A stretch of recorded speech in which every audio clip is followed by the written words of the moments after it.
ప్రపంచంలో ఉన్నటువంటి సమస్త వాంగ్మయము ఈ అక్షరాల్లోంచే రావాలి.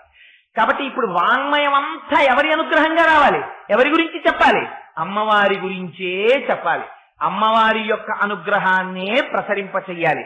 అందుకనే అమ్మా పటిక గుటిక, అదిగో నువ్వు చేతిలో ఆ జపమాలని పట్టుకున్నావు. రెండో అర్థం ఏమిటి? చేతిలో మీరు స్ఫటికమాల ఎప్పుడు పట్టుకుంటారు? జపం చెయ్యడానికి పట్టుకుంటారు. జపం ఏం చేస్తారు? జపం అంటే మీరు ఒక మంత్రాన్ని ఉపదేశం పొంది ఆ ఉపదేశం పొందినటువంటి మంత్రాన్ని లోపల ఓహో తిప్పుతూ ఉంటారు. మననాత్ త్రాయితే ఇది మంత్ర, దాన్ని మననం చేస్తుంటే మీకు రక్షణ వస్తుంది అందులోంచి. అందుకని ఎన్ని మాటలు తిరుగుతోందో చూసుకోవడానికి ఆ జపమాలను అలా తిప్పుతూ ఉంటారు. ఇప్పుడు మీరు ఒక్క విషయం జ్ఞాపకం పెట్టుకోండి, మీరు చేసినటువంటి జపము తనంత తానుగా మిమ్మల్ని రక్షిస్తుందా, అయితే తిరిగినటువంటి జపమాల మిమ్మల్ని రక్షిస్తుందా? జపమాల ఏమైనా రక్షిస్తుందా? ఏమీ రక్షించదు. పోనీ నేను చేశాను అనుకుంటున్నటువంటి జపం మిమ్మల్ని రక్షిస్తుందా? రక్షించదు. ఏది రక్షిస్తుంది? మీరు చేసినటువంటి జపము చేత ప్రీతి పొందిన అమ్మవారు మిమ్మల్ని రక్షిస్తుంది.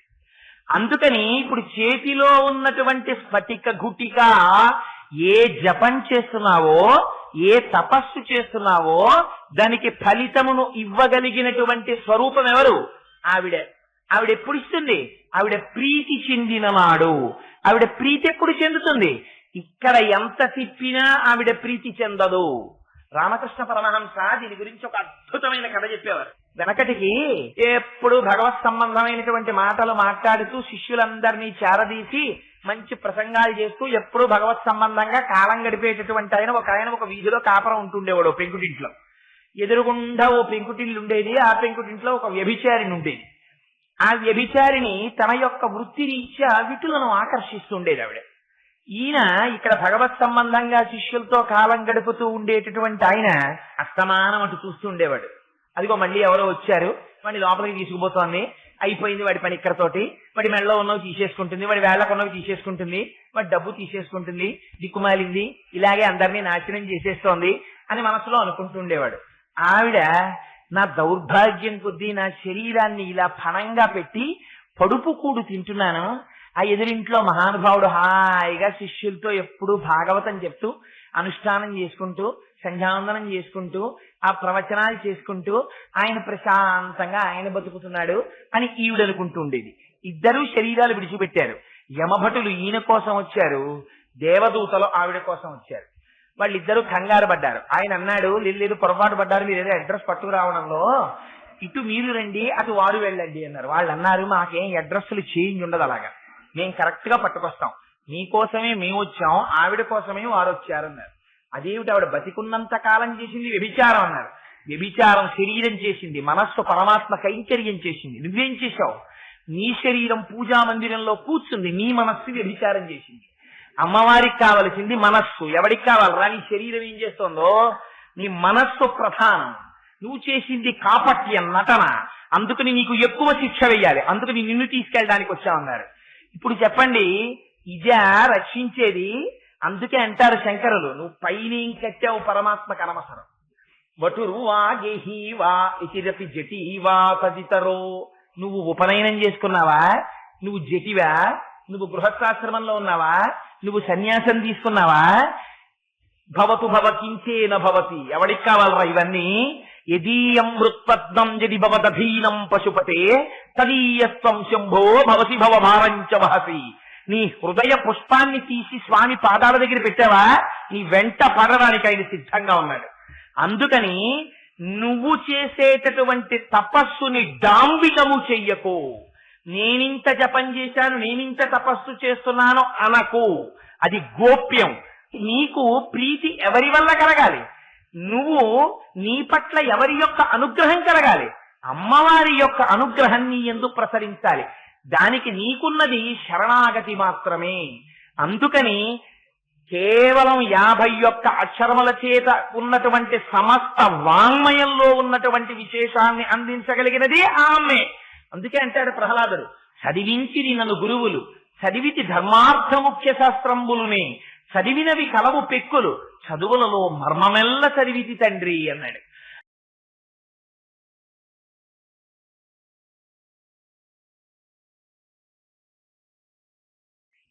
ఆ అమ్మని ఎలా స్తోత్రం చెయ్యాలో, ఎలా ప్రార్థన చెయ్యాలో, ఆ తల్లి స్వరూపము ఎలా ఉంటుందో, అందులో మీకు సగుణమైన ఆరాధన చెయ్యాలి అంటే అమ్మవారి యొక్క స్వరూపం అసలు మనస్సులో నిలబడాలి కదా. ఇలా ఉంటుంది అమ్మవారి స్వరూపము అన్నది మీకు పూర్ణంగా ఒకసారి మనస్సులో నిలబడితే కదా. అలా నిలబడేటట్టుగా చెప్పడం కోసం శంకరులు ఎంత గొప్ప శ్లోకం చెప్పారంటే, శరజ్యోత్స్నా శుద్ధాం శశియుత జటాజూటమకుటాం అంటారు. ఆ సరస్వతీదేవి శరజ్యోత్స్న, అమ్మవారు శరత్కాలంలో ఉండేటటువంటి చంద్రబింబం ఎంత కాంతివంతంగా ఉంటుందో అంత కాంతితో కూడినటువంటి స్వరూపము కలిగినదై ఉన్నదట. అయితే ఇక్కడ ఒక చిత్రమైనటువంటి విషయం ఉంటుంది. మనకి అది నిజంగా అలా దేహబంధుత్వాలు ఉంటాయా అంటే, సగుణంగా ఆరాధన చేస్తే వాళ్ళకి శరీరం తప్ప, ఒక ఆకారం తప్ప, లేకపోతే అసలు ఆకారం ఎక్కడది? సగుణ నిర్గుణాసాతు ద్విధాప్రోక్త మనీషిభి సగుణ రాగిభి సేవ్య నిర్గుణాతుర్ విరాగిభి అంటారు దేవీ భాగవతంలో వ్యాస భగవానుడు. మనం కోరికలతో చేస్తాం కాబట్టి ఒక సగుణమైనటువంటి ఆరాధన చేస్తాం. ఆ సగుణమైన ఆరాధన చేసేటప్పుడు ఆ త్రిమూర్తుల మధ్యలో ఒక బంధుత్వాన్ని ఒకదాన్ని చెప్తారు, ఒక వింతైన బంధుత్వాన్ని. బ్రహ్మగారి భార్య అయినటువంటి సరస్వతీదేవి పరమశివుడికి చెల్లెలు, పరమశివుని భార్య అయిన పార్వతీదేవి శ్రీ మహావిష్ణువుకి చెల్లెలు, శ్రీ మహావిష్ణువు భార్య అయిన లక్ష్మీదేవి బ్రహ్మదేవుడికి చెల్లెలు. అంచేత వీళ్ళు ఒకరికొకరు చెల్లెళ్ళు అవుతారు. అవడంలో అన్న చెల్లెళ్ళు ఒక పోలికల్లో ఉంటారు. పైగా ఇద్దరి మనప్రవృత్తులు కూడా ఒక రకంగానే ఉంటాయి. అందుకని ముమ్మూర్తుల మీ చెల్లెలు కదా అంటుంటారు. అందుకని అన్న చెల్లెళ్ళు ఒక పోలికలో ఉంటారు. పరమశివుడు జ్ఞానప్రదాత, ఆయన శివుడు జ్ఞానాన్ని ఇవ్వడం అంటే శివుడి తర్వాతే. అందుకని అసలు శివుని యొక్క స్వరూపమేది. అంచేత ఆ శివుడు ఎలా జ్ఞానం ఇస్తాడో సరస్వతీదేవి కూడా అలాగే జ్ఞానాన్ని ఇస్తుంది. అందుకని ఇక్కడ శంకరులు అంటారు శరజ్యోత్స్నా శుద్ధాం. శరత్కాలంలో అమ్మవారులో ఉండేటటువంటి చంద్రబింబము ఎంత స్వచ్ఛంగా ఎంత ప్రకాశవంతంగా ఉంటుందో అటువంటి కాంతి కలిగినటువంటి అమ్మ. మనం శరత్కాలం వచ్చేటప్పటికి ఎవరిని ఆరాధన చేస్తాం? శరత్కాలం వచ్చేటప్పటికి ఆరాధన శరన్నవరాత్రులు అని అమ్మవారిని ఆరాధన చేస్తాం. మొట్టమొదట అమ్మవారి పాదాలు పట్టుకుంటే, అమ్మవారు తమోగుణాన్ని విరిచేస్తే, అప్పుడు అయ్యవారి చేతిలో మనం చెయ్యి పెడితే రజోగుణాన్ని అయ్యవారు విరిచేస్తే, వసంత నవరాత్రుల దగ్గరికి వచ్చేటప్పటికి మనం రామచంద్రమూర్తితో కలిసి పట్టాభిషేకం, రామచంద్రమూర్తి యొక్క పట్టాభిషేకంలో ఉండి పుష్పక విమానం ఎక్కి ఉత్తర దిక్కుగా వెళ్ళడం జరుగుతుంది. అందుకని శరత్కాలంలో మొట్టమొదటి ఉపాసన శారదా ఉపాసన.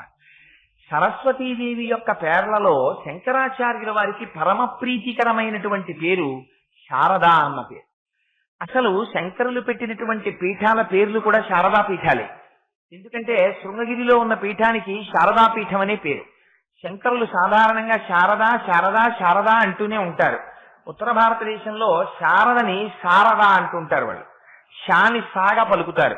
పరమాచార్యులు వారు అన్నారు అది కూడా ఒక విధంగా యథార్థమే అన్నారు. ఎందుచేతనంటే సారమేది జ్ఞానమే. అందుకని శారద జ్ఞానమును ఇచ్చే తల్లి సరస్వతీదేవి. అందుకని ఆవిడ శారద. అదిగో అటువంటి శారద, ఆ శారద ఉపాసన ఎలా చెయ్యాలో, ఎలా జ్ఞానం పొందుతారో చెప్పడానికి ఇవాళ ఆ సరస్వతీదేవి యొక్క స్వరూపాన్ని మన ముందు ఆవిష్కరింపజేస్తున్నారు శంకరులు. శరజ్యోత్స్నా శుద్ధాం శశియుత జటాజూటమకుటాం. ఆ సరస్వతీదేవి, ఆ శారదాదేవి, ఆవిడ కూడా పరమశివుడు ఎలా అయితే తన యొక్క కొప్పులో నెలవంక ధరిస్తాడో, ఆ చంద్రరేఖని ధరిస్తాడో, కళాభ్యాం చూడాలంకృత శశికళాభ్యాం నిజతపఫలాభ్యాం అంటారు. ఆయన ఆ చంద్రరేఖని ధరించి ఉండడం చేత అమృతత్వాన్ని ఇవ్వగలిగినటువంటి వాడు, సమస్త జ్ఞానాన్ని ఇవ్వగలిగినటువంటి వాడు, సాక్షాత్తుగా పరతత్వమై నిలబడినటువంటి వాడు, కాలమునకు అతీతమైనటువంటి స్వరూపములు పొందినవాడు. ఇందుచేత కాలములో వచ్చినటువంటి ప్రతి వస్తువు కాలములో పడిపోతుంది, కాలాతీతముగా ఉండదు ఆ వస్తువు. కాలములో వచ్చింది వారు ఎంతటి మహాత్ములవనివ్వండి, ఆఖరికి శంకరులేవనివ్వండి, శంకరుల ఉపాధి ఉండిపోతుందా? ఉండదు. 32 సంవత్సరములు మాత్రమే కరచరణాదులతో కదలాడారు భూమి మీద. 32 సంవత్సరముల తరువాత శంకరుల యొక్క ఉపాధి లేకపోవచ్చు, కానీ శంకరుల యొక్క ఆత్మ ఎక్కడికి వెళ్ళిపోతుంది? వారు మహాజ్ఞాని, వారు ఎప్పుడూ సర్వత్రా ఉండనే ఉంటారు. కానీ ఉపాధి మాత్రం ఉండదు. ఎందుకని? కాలములో వచ్చినది కాలములో వెళ్ళిపోతుంది. కానీ ఆ వెళ్ళిపోతున్న కాలానికి గుర్తేమిటి?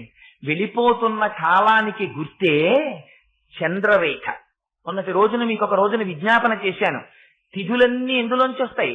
ఆ చంద్ర కళలన్నీ ఆ 16వ కళలోంచి వచ్చి 16వ కళలోకి వెళ్ళిపోతుంటాయి. శుక్లపక్షంగా కృష్ణపక్షంగా నడిచేటటువంటి కాలమునకు ఆధారమైనటువంటి చంద్రరేఖ, శాశ్వతమైన కళ ఏది ఉన్నదో ఆ కళని పరమశివుడు ధరించి ఉంటాడు. అందుచేత ఆయన కాలాతీతమైనటువంటి స్వరూపమును పొందినవాడు. కాలాతీతమైనటువంటి స్వరూపమును మనం కూడా పొందాలి అంటే మళ్లీ పుట్టి మళ్లీ మరణించవలసినటువంటి అవసరము లేని జ్ఞానము కలగాలి. అదిగో అటువంటి జ్ఞానమేదో ఆ జ్ఞానమునకు శివజ్ఞానమని పేరు. ఆ శివజ్ఞానమును ఇవ్వగలిగినటువంటిది అమ్మవారు ఒక్కరే ఇస్తుంది. ఎందుకని?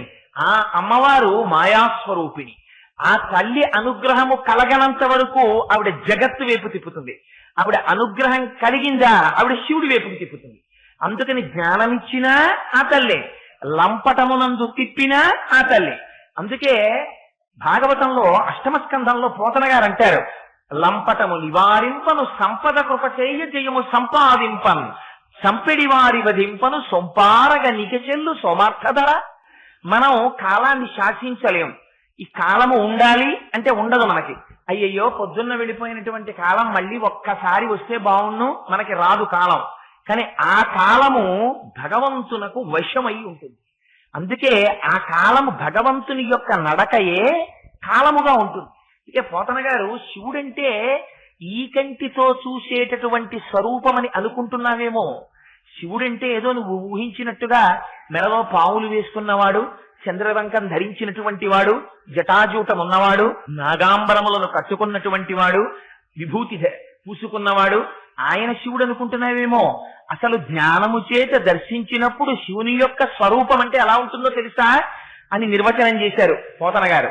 అగ్నిముఖంబు పరాపరాత్మకమాత్మ కాలంబు గతి రత్నగర్భ పదము శ్వశనంబు నీ యూర్పు రసన జలేషుండు దిశలు కర్ణంబులు దివము నాభి సూర్యుండు కన్నులు శుక్లంబు సలిలంబు జఠరంబు జలధులు చెదలు శిరము సర్వౌషధులు రోమచయము శల్యంబు లద్రులు మానసమృతకరుండు ఛందములు ధాతువులు ధర్మసమితి హృదయము ఆస్యపంచకముపనిషదాస్వయంబు అయిన నీరూపు సదసత్వమై శివాఖ్యయై స్వయం జ్యోతి అయ్యొప్పు ఆజ్యమగుసు అన్నారు పోతన గారు. అదిగో అది పరమశివుని యొక్క స్వరూపం అంటే.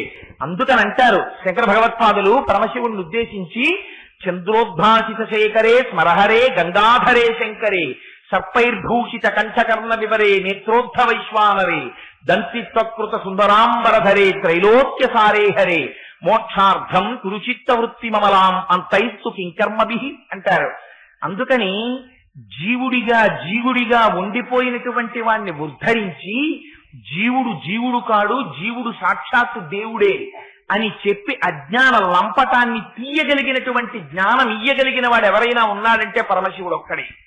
ఆ పరమశివుడు అమ్మవారి కన్నా అభేదం. నేను మొట్టమొదటి నుంచి మీకు ఈ విషయం చెప్తున్నాను. అయ్యవారు అమ్మవారు కారు, అయ్యవారు అమ్మవారు కలిసే ఉంటారు.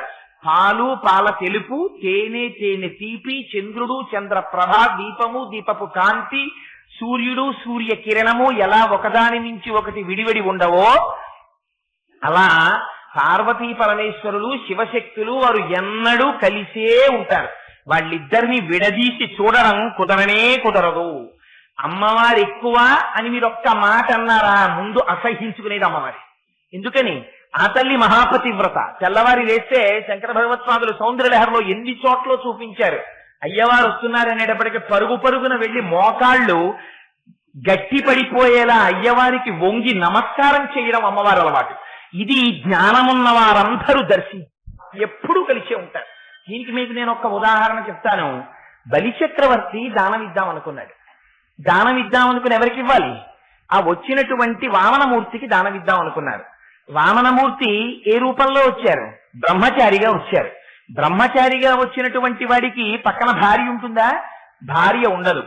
దానం ఇచ్చే ముందు అడిగాడు బలిచక్రవర్తి, ఏమయ్యా పిల్లాడా, ఏమిటో ఇంత కష్టపడి వచ్చావు, నిన్ను చూస్తే నాకు ముచ్చట వేసేస్తోందో, ఏమిటి బొత్తిగా 3 అడుగులు నేలంటావేమిటి? నీకేం కావాలి చెప్పు. వరచేలములో మాడలో ఫలములో వన్యంబులో గోవులో హరులో రత్నములో రథములో నికేతనములో వన్యంబులో గోవులో కరులో రత్నములో విమృష్టాన్నమో కన్యలో ధరణీకండమో కాకయేమడిగతో ధాత్రీ సురేంద్రోత్తమా, నీకేం కావాలో చెప్పవయా, ఇచ్చేస్తానన్నాడు. అంటే ఆయన అన్నాడు, నాకు ఇవన్నీ ఎందుకయా, ఒంటివార నాకు 1-2 అడుగుల మెరయుమ్ము సొమ్ము మెర్రయల్లా కూర్కె తీర బ్రహ్మ కూకటి ముట్టెద దన కుతుక సాంద్ర దనవేంద్ర అన్నారు. 3 అడుగులు ఇవ్వయా, నువ్వు అది తీర్చావా, నేనేమిటో చూపిస్తాను నీకు, 3 అడుగులు నేల చాలు అన్నారు. అంటే అబ్బో, ఈయన పెద్ద లిస్టు చెప్పారు. ఆయన బ్రహ్మచర్య ఆశ్రమంలో ఉన్నవాడు ఏ వస్తువులు మాత్రమే ముట్టుకోవాలో ఆ వస్తువులు తప్ప ఇతరమైన వస్తువులు నాకెందుకని, గొడుగో జన్నిదమో కమండలయు నాకున్ ముంజియో దండమో వడుగేనెక్కడ కరుల్ వామాక్షుల శంభులెక్కడ నిత్యోచిత కర్మవెక్కడ మదాకాంక్షితంబైన 3 అడుగుల మేర ఎత్రోవకిచ్చుట బ్రహ్మాండంబు నా పాలికిందనడే. నాకెందుకయా ఒక గొడుగి, ఒక యజ్ఞోపవీతమి, అలాంటివి పుచ్చుకోవాలి, ఒక కమండలమి, అంతేకాని నేనేమో బ్రహ్మచారినా, నాకేమో నువ్వు ఆవులు ఇస్తావా, గుర్రాలు ఇస్తావా, ఏనుగులు ఇస్తావా, ఆడపిల్లలు ఇస్తావా, నాకెందుకయా, నాకు అక్కర్లేదన్నాడు. అంటే పాపం తప్పకుండా దానం చేస్తానని రమ్మ మానవ కొత్తమ చెమ్మ నీ వంచితంబు లేదనకిత్తు చెమ్మ అడుగుల ఇటురా నిమ్మ కడు గంగవలయు నేటికి తడయన్ అని బంగారు పళ్ళని చాపి అందులో కాళ్ళు పెట్టమన్నాడు బలిచక్రవర్తి. వామనమూర్తి వచ్చి కాళ్ళు పెట్టారు. వామనమూర్తి అప్పుడు ఏ స్వరూపంతో ఉన్నారు, బ్రహ్మచారిగా ఉన్నారు. బ్రహ్మచారిగా ఉన్నవాడికి ఆయనే చెప్పుకున్నారు, పైగా తొల్లి సిరియుగలదు చెప్పెద నాటెంకి సుజనులందు తరసు సొచ్చి ఉండు. ఒకనాడు ఐశ్వర్యం ఉండేది, స్త్రీ ఉండేది, అంటే లక్ష్మీదేవి ఉండేది. ఇప్పుడో నేను బ్రహ్మచారిగా ఉన్నాను, నాకెక్కడ ఉంటుంది అని గోప్యంగా మాట్లాడారు. నిజంగా అసలు బలిచక్రవర్తి వామనమూర్తి కాళ్ళు కడుగుదామనుకుని బలిచక్రవర్తి భార్య వింజావళి బంగారు పాత్రతో నీళ్లు పోసింది. కడుగుదామని బలిచక్రవర్తి వామనమూర్తి యొక్క పాదముల మీద చెయ్యి పెడదామని ఇలా చూశారంటే బలిజైచేంద్రకరత్వయీ కృతజల ప్రక్షాళన వ్యాప్తికి జలజాతాక్షుడు సాచ యోగి సుమన సంప్రార్థిత శ్రీదమున్ కలితానం రమా లలాట పదవీ కస్తూరికా సాదమున్ నలినామోదము రత్ననూపురము నానావేదమున్ పాదమున్ అన్నారు పోతన గారు.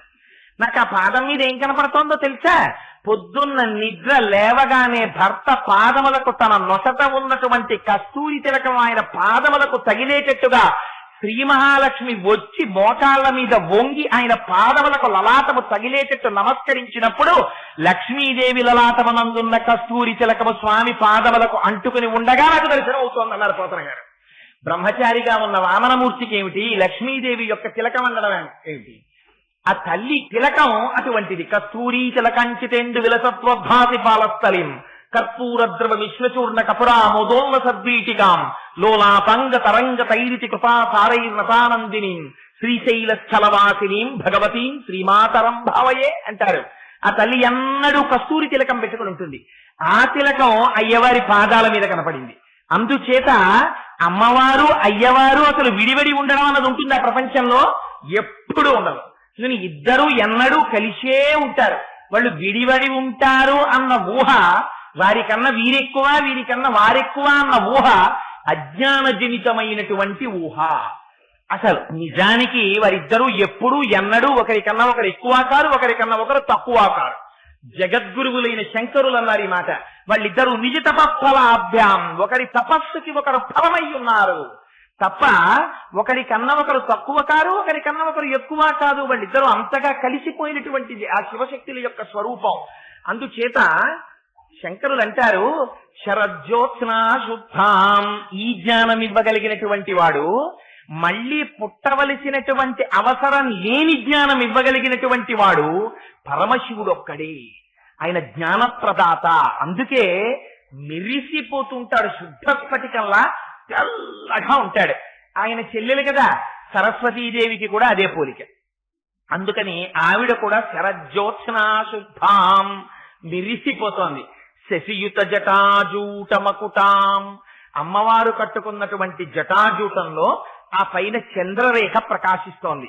ఇది ఎందుకు శంకరులు ఇంత ఘనంగా దాని గురించి చెప్పడం, మనకి అది ఒక ధ్యాన శ్లోకంగా ఉపయోగపడాలి. అమ్మవారి యొక్క అనుగ్రహాన్ని పొందడానికి, ఆ సరస్వతీదేవి ఆ శారదాదేవి యొక్క అనుగ్రహాన్ని మనం పొందడానికి అమ్మవారిని సాకార స్వరూపంగా వర్ణించి చూపిస్తున్నారు శంకరులు ఇవాళ. అందుకని శశియుత జటాజూటమకుటాం వరత్రా సత్రాన స్ఫటిక ఘుటికా పుస్తకరాం. ఈ శ్లోకాన్ని తప్పులు లేకుండా, ఉచ్చారణ దోషం లేకుండా రోజు అమ్మవారి పాదాల దగ్గర విజ్ఞాపన చేస్తే ఆ అమ్మ ఏ జ్ఞానం మీకు ఇవ్వదు. అసలు నిజానికి పిల్లలందరూ ఈ శ్లోకాలు నేర్చుకుని వీటిని ప్రతిరోజు అమ్మవారి పాదాల దగ్గర చెప్పుకోవాలి. ఎందుకని అందులో శంకరుడు ప్రశ్న చేశారు, ఎందుకు రాదు జ్ఞానం అని అడిగారు. జ్ఞానం వస్తుందని లేదు, ఎందుకు రాదన్నారు. అందుకని ఎంత గొప్పగా మాట్లాడారంటే వరత్రా సత్రాన స్ఫటిక ఘుటికా పుస్తకరాం. ఆ అమ్మ ఒక చేత్తో వరదముద్ర పట్టిందిట, ఒక చేత్తో అభయముద్ర పట్టిందిట. ఇది లలితాపరాభట్టారిక స్వరూపంలో అమ్మవారు వరదముద్ర అభయముద్ర పట్టదు. అందుకే మిగిలినటువంటి దేవతా స్వరూపాలు ఏవైనా వరదముద్ర అభయముద్ర పట్టచ్చు. వరదముద్ర అంటే ఇలాగా, అభయముద్ర అంటే ఇలాగా పడుతుంటాయి, ఇలాగా. ఆ ముద్ర లలితాపరాభట్టారిక స్వరూపం పట్టుకోదు. ఎందుకంటే అందులో ఉన్నటువంటి ఔచిత్యం ప్రధానంగా అసలు అమ్మ వరదముద్ర, అమ్మ అభయముద్ర పట్టడం అంటే ఇంకా ప్రపంచంలో అంతకన్నా హాస్యాస్పదమైనటువంటి విషయం వేరొకటి లేదు. అసలు మీకు అమ్మవారు కోరినటువంటి కోర్కెలు తీర్చగలిగినది, భయాన్ని పోగొట్టగలిగినది ప్రపంచంలో అమ్మ ఒక్కతేయే. ఎందుకని మీరేం అమ్మని పిలిచి స్తోత్రం చేసి, అమ్మ నాకు ఈ భయం వేస్తోందమ్మా, ఆ భయం పోగొట్టమ్మా అంటే చిన్నతనంలో అమ్మ మీకు భయం పోగొట్టిందా? అసలు మీకు నోట మాట మాట్లాడడం చేత కానటువంటి రోజులలో మీకు నిద్దట్లో ఉండగా ఎందుకు ఉలిక్కి పడ్డారో కూడా చెప్పలేరు. అసలు ఎందుకు చంటి పిల్లవాడు ఉలిక్కి పడ్డాడో తల్లికి కూడా తెలియదు. అలాంటిది పిల్లవాడు ఉలిక్కి పడతాడు. ఉలిక్కి పడగానే అమ్మ గబాలను ఒక్కసారి వీపు మీద చెయ్యేసి ఆ పిల్లాన్ని జోకొడుతుంది. ఏమి తెలుసో తెలియదు, మరి ప్రపంచంలో ఉన్నటువంటి సృష్టి రహస్యం ఏమిటో అమ్మ చెయ్యి పిల్లవాడికి తగిలిందా ఇంత భయం పోతుంది వాడికి. మీరు చూడండి, పిల్లలు గుక్క పట్టేస్తుంటారు, వాళ్ళకి మళ్ళీ ఊపిరి కూడా తీయలేనంతగా గుక్కపడతారు. అమ్మ గబాలన పిల్లాన్ని అందుకుని గుండెలకి హత్తుకుంటుంది. హత్తుకోగానే వాళ్ళు ఏం ధైర్యం వస్తుందో తెలియదు. నల్ల పడిపోయిన పిల్లాడు మళ్ళీ ఒక్కసారి ఊపిరి తీస్తాడు. అమ్మ, ఒరే నాన్న, నీకేదైనా భయం వేసినప్పుడు నన్ను తలుచుకో, నేను నీ భయం తీరుస్తాను అని అమ్మ ఏమైనా చెప్పిందా? అలా చెప్తే అర్థమయ్యే వయస్సా? అది అమ్మ చెప్పదు. నిజంగా అమ్మ అలా చెప్పిన నాడు అంతకన్నా అసహ్యకరమైన విషయం ప్రపంచంలో ఇంకోటి లేదు. నిర్భయమైనటువంటి పరిస్థితి అన్నది ప్రపంచంలో ఎక్కడైనా ఉంటే ఒక్క అమ్మ దగ్గర మాత్రమే. ఇంకా ప్రపంచంలో మిగిలిన ఎక్కడైనా ఎప్పుడైనా భయం అనేటటువంటిది ఏర్పడవచ్చు. జ్ఞాపకం పెట్టుకోండి, ఒక్క అమ్మ దగ్గర మాత్రం భయం అన్నది ఉండనే ఉండదు. లౌకికమైన అమ్మ దగ్గర నుంచి జగన్మాత అయినటువంటి పరాశక్తి వరకు అమ్మ పాదముల దగ్గర కూర్చున్న వాడికి భయం అన్న ప్రశ్న లేదు. అమ్మ పొదివి పట్టి కాపాడుకుంటుంది తన బిడ్డని. ఎందుకని మొన్నటి రోజున చెప్పాను, దృశాద్రాఢీయస్యాదరదలిత నీలోత్పల రుచ. ఆ తల్లి కన్నుల నిండా కారుణ్యం తప్ప వేరొకటి ఎరగనటువంటి తల్లి. అందుకని అమ్మ తప్ప ఎవరు మనకి కోరికల్ని తీరుస్తారు, ఎవరు మన భయాన్ని తీరుస్తారు? అందుకని లలితా స్వరూపం వరదముద్ర అభయముద్ర పట్టదు. కానీ సరస్వతీ స్వరూపంగా, శారదా స్వరూపంగా అమ్మవారు వరదముద్ర అభయముద్ర పడుతుంది. ఈ తేడా మనకి శంకరులు తెలియచేస్తున్నారు. ఎందుకు వచ్చింది తేడా చెప్పండి. మీకు అమ్మ స్వరూపంగా కాపాడడంలో, అమ్మ స్వరూపంగా కోరికలు తీర్చడంలో అమ్మ ముద్ర పట్టక్కర్లేదు. కానీ మీరు అడుగుతున్న జ్ఞానం లౌకికమైనటువంటి జ్ఞానము దగ్గర నుంచి మళ్లీ పుట్టవలసినటువంటి అవసరం లేనటువంటి మోక్ష సామ్రాజ్యాన్ని పొందడానికి కావలసిన జ్ఞానం వరకు మీరు అడుగుతున్నారు. ఈ జ్ఞానం మీరు ప్రార్థన చేస్తే మాత్రమే లభిస్తుంది. భక్తిని గుండెల నిండా నింపుకుని, ఇది తెలుసున్నవారు కాబట్టే అంత జ్ఞాని అయినా శంకరులు భక్తికి అంత పెద్ద పీట వేశారు. అందుకే శివానంద లహరిలో అయినా ఆ భక్తి చిట్ట చివరికి ఎక్కడికి వెళ్ళిపోవాలి అంటే అంకోలం నిజబీజ సంతచ రయస్కాంతోపలం సూతికా సాధ్వీ నైజ విభుం లతాక్షితిరుహం సింధు సరిద్వల్లభం ప్రాప్నోతీహ యథా తథా పశుపతే పాదారవిందద్వయం చేతో వృత్తి రూపేత్య తిష్టతి సదా సాభక్తి రిచ్యుచ్యతే అంటారు. ఆ భక్తి చిట్ట చివరికి నది సముద్రంలో కలిసిపోయినట్టు భగవంతుడిలో మనం కలిసిపోయేటట్టుగా జ్ఞానం ఇవ్వగలగాలి. ఆ జ్ఞానం ఎప్పుడు కలగాలి? ఇక్కడుండగానే కలగాలి. అందుకు ఇది ఋతుమంతం. ఇందులో ఉండగానే కలగాలి. ఇందులో ఉండగా కలిగితే ఏమవుతుంది? మీకు జ్ఞానం వచ్చిందనుకోండి, లోపల ఉన్నటువంటి ఆత్మ నేను అన్న జ్ఞానం వచ్చేసి వాడు ఆ జ్ఞానంలో నిలబడిపోయాడు అనుకోండి, ఇంక ఈ శరీరం గురించి వాడికి ఏం బెంగుండదు. ఈ శరీరాన్ని తృణప్రాయంగా తీసి పారేస్తాడు. ఎందుకని అది నేను కాదు. నేను కాని వస్తువుకి ఎంత ప్రమాదం రానివ్వండి, వెడుతుండగా ఈ కండువ గబాలన ఏ బండి చక్రంలోనో పడిపోయింది అనుకోండి, అయ్యో కండువా పడిపోయిందంటే అని వదిలేస్తాను. అంతేకాని అయ్యో కండువా పడిపోయింది అని ఒక నెలలాళ్ళు ఏమైనా నేను ఏడుస్తూ కూర్చుంటానా? నేనేం కూర్చోను. అలా అందుకే భగవాన్ రమణులు ఒక మాట చెప్తుండేవారు. ఎంత గొప్ప మాట చెప్పేవారంటే వారు, ఈ దేహములో ఉండాలి, జ్ఞానమును పొందాలి, పొంది ఇది నేను కాదన్న ధైర్యము ఏర్పడాలి మనుష్య జన్మలో. అది ఏర్పడడానికి ఇదే ఆధారం అయి ఉండాలి. ఏమండి ఇది నేను కాదు కదా, లోపల ఆత్మ నేను కదా అని చెప్పి దీన్ని వదిలేస్తానని చెప్పి కృతకంగా మాట్లాడకూడదు. మీరు భోజనం చేస్తారు, విస్తరి దేనికి తెచ్చుకుంటారు? విస్తరి ప్రయోజనం ఏమిటి? చిట్ట చివర పెంట కుప్పలో పారేయడానికే విస్తరి తెచ్చుకుంటారు. అంతే తప్ప విస్తరి ఎవరైనా బీరువాలో పెట్టుకోవడానికి తెచ్చుకుంటాడు ఏంటి? విస్తరి ఎప్పుడైనా పెంట కుప్ప మీదకే వెళ్ళాలి. కానీ విస్తరి చేస్తూనే అయ్యో చిట్ట చివరి పెంట కుప్పలోకే కదండి పోవలసింది అని విస్తరులన్నీ తీసుకెళ్లి మళ్ళీ పెంట కుప్పలో పారేస్తారా? పారేయరు. ముందు విస్తరాకేసుకోవాలి, నీళ్లు జల్లుకోవాలి, విస్తరి కడుక్కోవాలి, భోజనం పెట్టుకోవాలి, అందులో భోజనం చేయాలి, ఉత్తరాపోసనం పట్టాలి, అప్పుడు ఆ విస్తరి మడిచి తీసుకెళ్లి పెంట కుప్ప మీద పారేయాలి. ఈ శరీరములో తానుండాలి, గురువులను సేవించాలి, జ్ఞానమును పొందాలి, ఈ శరీరము కన్నా భిన్నమైనటువంటి ఆత్మ తానని తెలుసుకోవాలి, దాని యందు నిలబడాలి, అందులో రమించాలి. అప్పుడు తృణప్రాయంగా శరీరము తనంత తాను పడిపోతున్నప్పుడు తను సాక్షిగా నిలబడాలి, సాదాత్మత లేకుండా. ఈ జ్ఞానం ఎవరిస్తారు? ఈ జ్ఞానం మీకు ఎవ్వరు ఇవ్వరు. మీరు ఎంత ట్యూషన్ ఫీజు కట్టండి, ఎన్ని టర్మ్ ఫీజులు కట్టండి, గురువు కూర్చుని మీకు చెప్తాడేమో కానీ ఈ జ్ఞానము లోపలికి వెళ్లి నిలబడడం అనేటటువంటిది మాత్రం అమ్మవారి అనుగ్రహం ఉంటేనే జరుగుతుంది. ఆ అనుగ్రహాన్ని మన యందు ప్రసరింప చెయ్యడం కోసమని ఇవాళ శంకరులు ఎంత గొప్ప మాట చెప్తున్నారంటే, ఇదిగో ఈ భయానికి కారణమేమిటి? ఇది నేను అన్న భావన. ఈ భయాన్ని పోగొట్టి లోపల ఉన్నటువంటి ఆత్మ నేను అన్న జ్ఞానాన్ని పొందేటట్టు చెయ్యడమే వరప్రదానం చెయ్యడం. అందుకని వరత్రాసత్రాణ స్ఫటిక ఘుటికా పుస్తకరాం, 2 చేతులతో వరదముద్ర అభయముద్ర పట్టింది అమ్మ. వేరొక 2 చేతులతో ఒక దాంతో స్ఫటికమాల పట్టుకుందిట, ఒక దాంతో పుస్తకం పట్టుకుందిట. స్ఫటికమాల దేనికి సూచిస్తుంది? అది అక్షమాల. చంద్రశేఖర పరమాచార్యులు వారు ఒకసారి కంచిలో మాట్లాడుతూ ఈ శ్లోకం గురించి మాట్లాడుతూ ఈ అక్షమాల గురించి పరమాద్భుతమైన వ్యాఖ్యానం ఒకటి చేశారు. ఆయన అన్నారు, అక్షమాలలో 51 అక్షరాలుంటాయి, అదే అక్షమాలలో 51 పూసలుంటాయి. ఈ అక్షమాలకి అక్షరమాలకి తేడా లేదు అన్నారు. అక్షరాలు ఎన్ని ఉంటాయి? ఆ నుంచి ఛ వరకు 51 అక్షరాలుంటాయి. ఈ అక్షరాల్ని ఆధారం చేసుకునే సమస్తమైన శబ్దములు పుడతాయి. ఆ శబ్దములలో ఏముంటుంది? అర్థం ఉంటుంది. శబ్దము అర్థము కలిసి ఏం చెయ్యాలి? అజ్ఞానాన్ని నివృత్తి చెయ్యాలి. ఈ శబ్దము ఎన్ని రూపాలుగా బయటకు వస్తుంది? పరా, పశ్యంతి, మధ్యమ, వైఖరి అనబడేటటువంటి 4 రూపాలతో పైకొస్తుంది. ఈ 4 రూపాలు ఎవరు? అమ్మవారి రూపాలుగానే ఉంటాయి.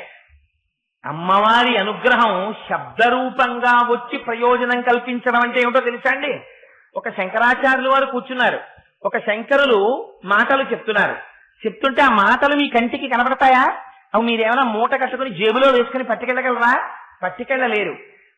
తన మనస్సులో కలిగినటువంటి ఆలోచన మూలాధార చక్రం దగ్గర నుంచి వాయువై బయలుదేరి పైకొస్తుంటే ఒక్కొక్క చక్రాన్ని దాటి వస్తున్నప్పుడు చిట్ట చివర నాలుక ఎక్కడెక్కడ నొక్కాలో అక్కడక్కడ నొక్కితే సొట్టలు పడినటువంటి వర్ణములుగా తయారై ఆ వర్ణములు పైకొస్తుంటే ఆ అక్షరములన్నీ పదములుగా మారితే ఆ పదములు వాక్యములైతే ఆ వాక్యములలో నేను మీకు ఏం చెప్దామనుకుంటున్నానో ఆ భావన వాక్యముల చేత నా నోటి వెంట బయటికొస్తే అవి కనపడకుండా ఆకాశ గుణాత్మకం కాబట్టి శబ్దం ఆకాశంలో ప్రయాణించి మీ చెవులలోంచి లోపలికి వెళ్ళి మీ మనస్సుని స్పందింపచేసి నాలో ఉన్న భావం మీలో ఉన్న భావంగా మారిపోవాలి.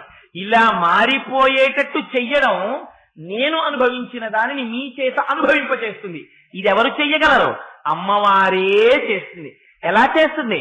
పరా, పశ్యంతి, మధ్యమ, వైఖరి అనేటటువంటి 4 వాక్కుల యొక్క స్వరూపంగా అమ్మవారు చేస్తుంది. ఈ వాక్కుకు ఆధారం ఏమిటి? అక్షరములు ఆధారం. ఆ అక్షరములు ఎక్కడుంటాయి? ఆ నుంచి ఛ వరకు ఉంటాయి. ఈ ఆ నుంచి ఛ వరకు ఉన్న అక్షరములే మారి మారి మారి మారి ఆ పక్కకి ఊ వస్తే ఆవు, ఈ పక్కకి ఇల్లు వస్తే ఇల్లు. ఆ అక్షరాలే అటు ఇటు మారుతుంటాయి. మారితే ఏమవుతుంది? ప్రపంచంలో ఉన్నటువంటి సమస్త వాంగ్మయము ఈ అక్షరాల్లోంచే రావాలి. కాబట్టి ఇప్పుడు వాంగ్మయం అంతా ఎవరి అనుగ్రహంగా రావాలి?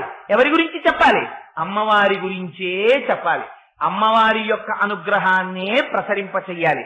అందుకనే అమ్మా పటిక గుటిక, అదిగో నువ్వు చేతిలో ఆ జపమాలని పట్టుకున్నావు.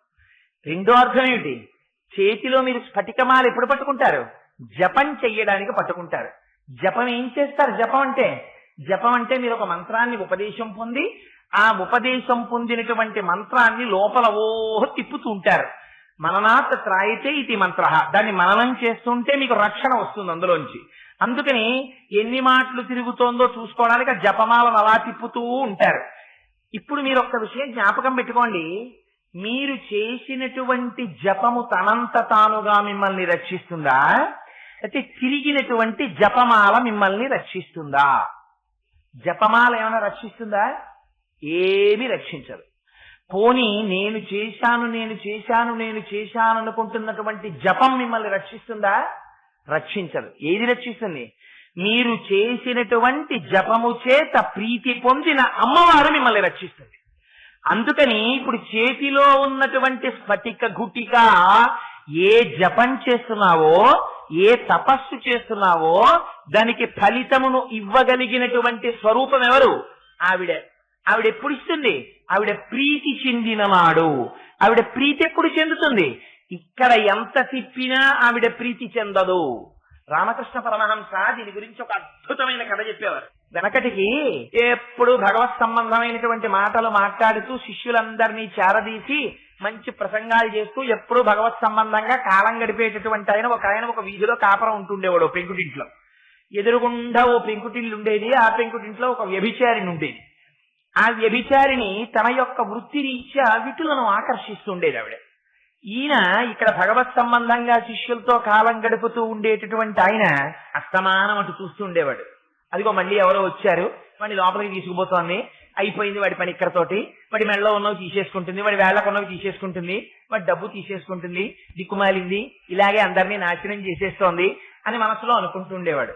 ఆవిడ నా దౌర్భాగ్యం కొద్దీ నా శరీరాన్ని ఇలా ఫణంగా పెట్టి పడుపు కూడు తింటున్నాను, ఆ ఎదురింట్లో మహానుభావుడు హాయిగా శిష్యులతో ఎప్పుడూ భాగవతం చెప్తూ అనుష్ఠానం చేసుకుంటూ సంధ్యావందనం చేసుకుంటూ ఆ ప్రవచనాలు చేసుకుంటూ ఆయన ప్రశాంతంగా ఆయన బతుకుతున్నాడు అని ఈవిడ అనుకుంటూ ఉండేది.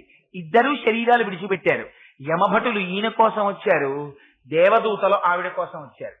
వాళ్ళిద్దరూ కంగారు పడ్డారు. ఆయన అన్నాడు, లేదు పొరపాటు పడ్డారు, మీరు ఏదో అడ్రస్ పట్టుకురావడంలో, ఇటు మీరు రండి అటు వారు వెళ్ళండి అన్నారు. వాళ్ళు అన్నారు, మాకేం అడ్రస్లు చేంజ్ ఉండదు, అలాగా మేము కరెక్ట్ గా పట్టుకొస్తాం, మీకోసమే మేము వచ్చాం, ఆవిడ కోసమే వారు వచ్చారన్నారు.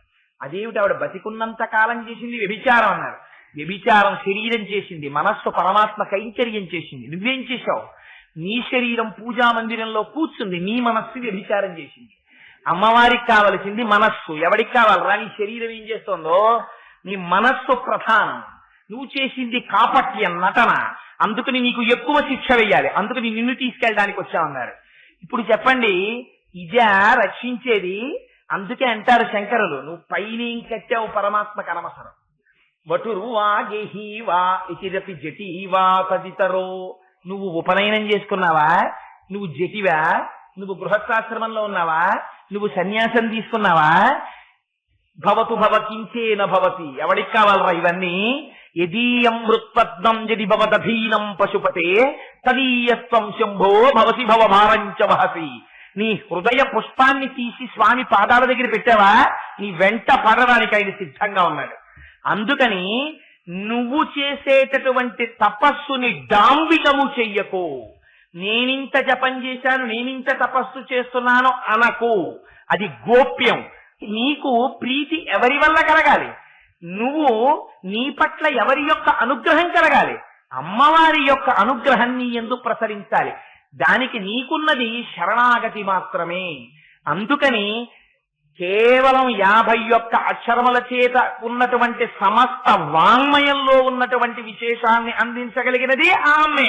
అందుకే అంటాడు ప్రహ్లాదుడు, చదివించిరి నన్ను గురువులు, చదివితి ధర్మార్థ ముఖ్య శాస్త్రంబులునే, చదివినవి కలవు పెక్కులు, చదువులలో మర్మమెల్ల చదివితి తండ్రి అన్నాడు. నన్ను గురువులు ఎంతో చదివించారు, కానీ నాన్న అసలు చదువులలో మర్మం ఏమిటో నేను చదివించాను నాన్న అన్నాడు ప్రహ్లాదుడు. ఈ జ్ఞానం ఎక్కడి నుంచి వస్తుంది? అమ్మవారి యొక్క అనుగ్రహంలోంచి వస్తోంది. జ్ఞాపకం పెట్టుకో. లౌకికమైనటువంటి విద్య దగ్గర నుంచి అపారమైనటువంటి మేధస్సు వరకు అమ్మ అనుగ్రహము ఉంటేనే ఉంటుంది. జ్ఞాపకం పెట్టుకోండి. మహాపండితుడు ఒక ఆయన నాకు తెలుసున్న ఆయన ఉంటుండేవారు. ఎంత గొప్ప లెక్చరర్ అంటే ఇంకా సామాన్యమైన లెక్చరర్ కాడు. ఆయన దగ్గర ట్యూషన్ చదువుకోవడం కోసమని తెల్లవారి లేచిన దగ్గర నుంచి కొన్ని 100 మంది రికమెండేషన్లు చేయించుకుని బ్యాచ్లు ఉండేవి. ఆయన దగ్గర ట్యూషన్ చదువుకోవడమే ఒక స్టేటస్ సింబల్. అలాంటి లెక్చరర్.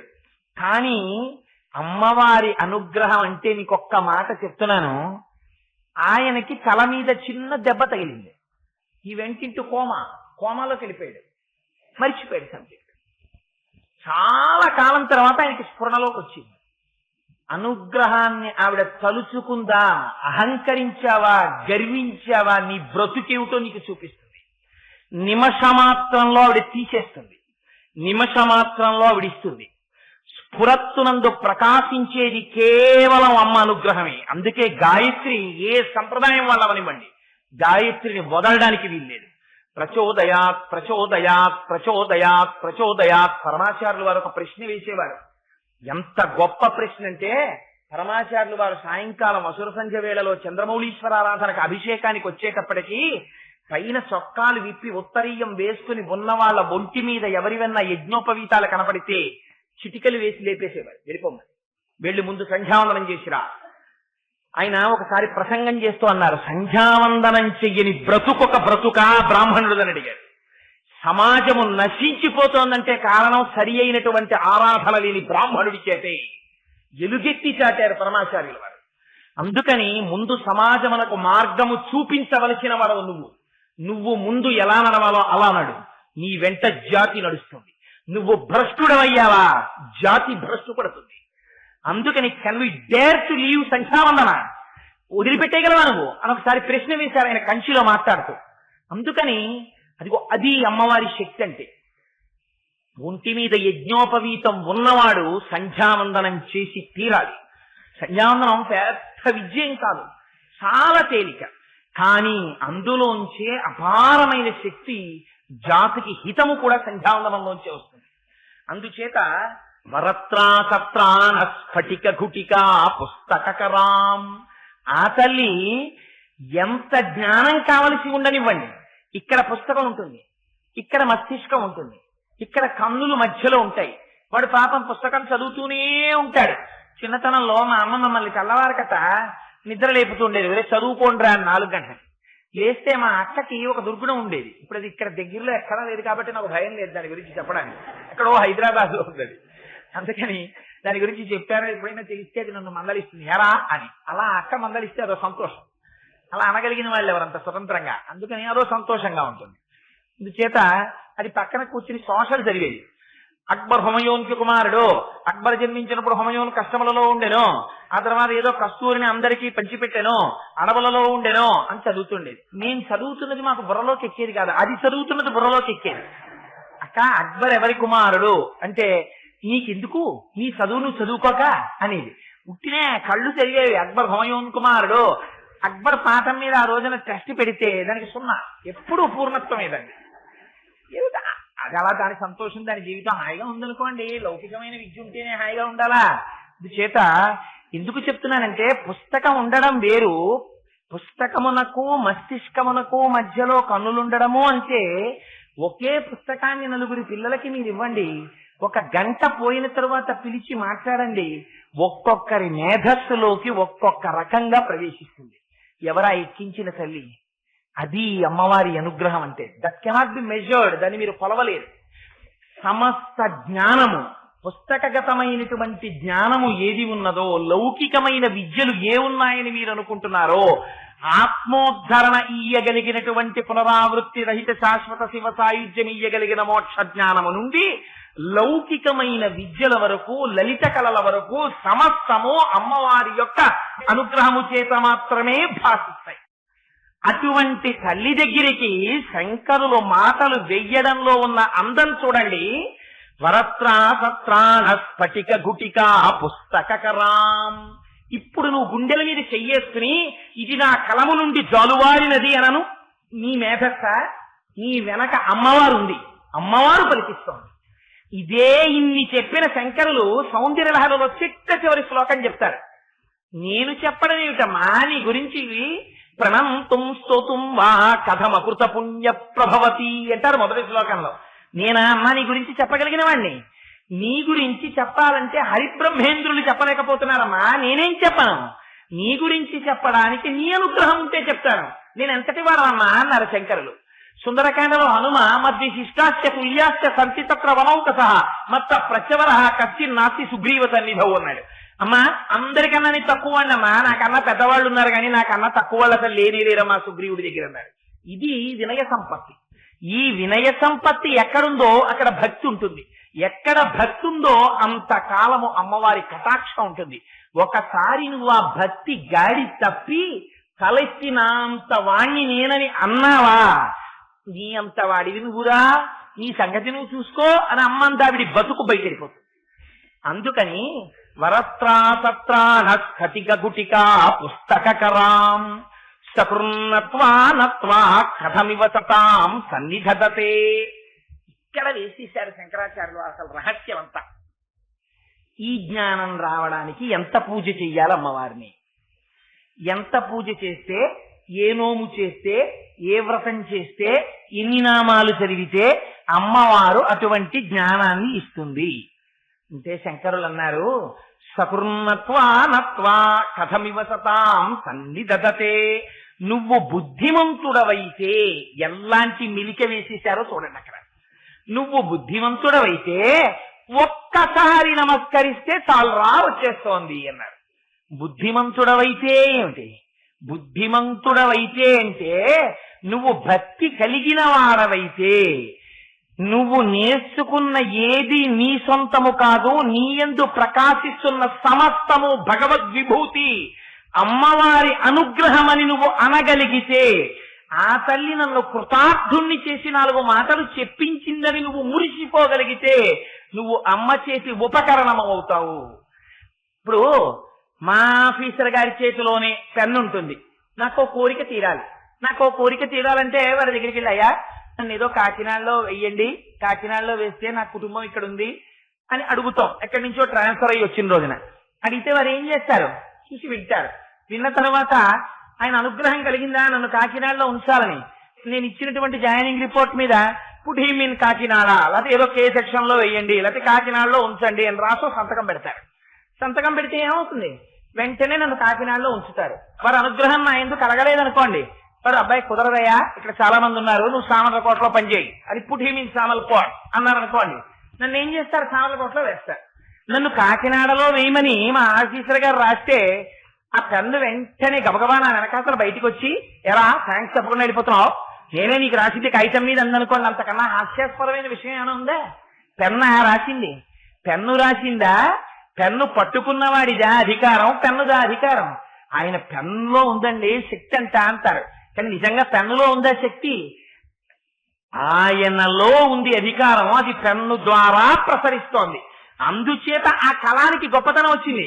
అమ్మో ఆ పెన్ను తలుచుకుంటే మనని చాలా అల్లరి పెట్టేస్తుంది అంటాడు. పెన్ను తలుచుకుంటే అంటే పెన్నకు ప్రాణం ఉందనే, పెన్ను పట్టుకున్నవాడి శక్తి అటువంటిదని. అలా అమ్మవారి చేతిలో పనిముట్టుగాను ఉండడం వల్ల ఈ వైభవమా, నీదిగా ఈ వైభవమా? ఇది నువ్వు గుర్తిరిగితే, ఈ భక్తి నీయందుంటే నువ్వు బుద్ధిమంతుడవు. ఆ భక్తి కలిగిన వాడు ఎన్ని నమస్కారాలు చెయ్యాలి, ఎంత పూజ చెయ్యాలి? ఏమీ చెయ్యక్కర్లేదు. ఏం చేస్తే చాలు, ఒక్కసారి వెళ్ళి చతుర్నత్వా ఒక్కసారి అమ్మవారి పాదాల దగ్గర పడిపోయి నమస్కారం చేస్తే చాలు, ఇచ్చేస్తుంది ఆవిడ. ఏమిటి ఇచ్చేస్తుంది? మధుక్షీరద్రాక్ష మధురి మధురీనాహ ఫణితయ. మధువు తేనె లాంటి మాటలు, క్షీర పాలల్లాంటి మాటలు, ద్రాక్ష పళ్ళల్లాంటి మాటలు, అంత అద్భుతమైనటువంటి కవన శక్తిని, కవిత్వాన్ని, అటువంటి మాటలు చెప్పగలిగిన శక్తిని అమ్మవారి ఇచ్చేస్తుంది. ఏమిటిది గమ్మత్తుగా ఉంది. ఒక్కసారి నా బుద్ధిమంతుడై నమస్కరిస్తే అమ్మ ఇలాంటి జ్ఞానాన్ని ఇస్తుంది. ఏమిటి ఇందులో ఉన్న రహస్యం అంటే, మధువు అంటే తీపి, తేనె. తేనె మీరు ఎంత తేనె తాగండి, ఇంత తేనె తాగేశాం, అబ్బా ఇంకొద్దండి తేనె అనగలమా? ఎంత తేనె తాగినా ఎంత బాగుంటుందో. పరగడపన తప్పకుండా 2 చెంచాలు తేనె తాగుతుండండి మీరు, ఏ డాక్టర్ గారన్నా చెప్పారనుకోండి, నిజంగా ఎంత పుణ్యాత్ముడో ఆయన. ఎందుకంటే పొద్దున్నే లేచి మొహం కడుక్కోగానే 2 చెంచాలు తేనె తాగితే ఇంకో 2 చెంచాలు కూడా ఇస్తే బాగుందనిపిస్తుంది, అంత బాగుంటుంది ఆ తేనె రుచి. అందుకని ఆ మాటలు వింటున్న కొద్దీ ఎంత బాగున్నాయండి మాటలు, ఎంత బాగున్నాయని తన బాహ్య స్పృహ మరిచిపోయి ఆ మాటలు అనబడేటటువంటి కెరటములలో మునిగిపోయి సంతోషపడిపోతాడు. ఈ శక్తి ఎక్కడి నుంచి వస్తోంది? అమ్మవారి అనుగ్రహముగా వచ్చుతున్నది. మధు క్షీర.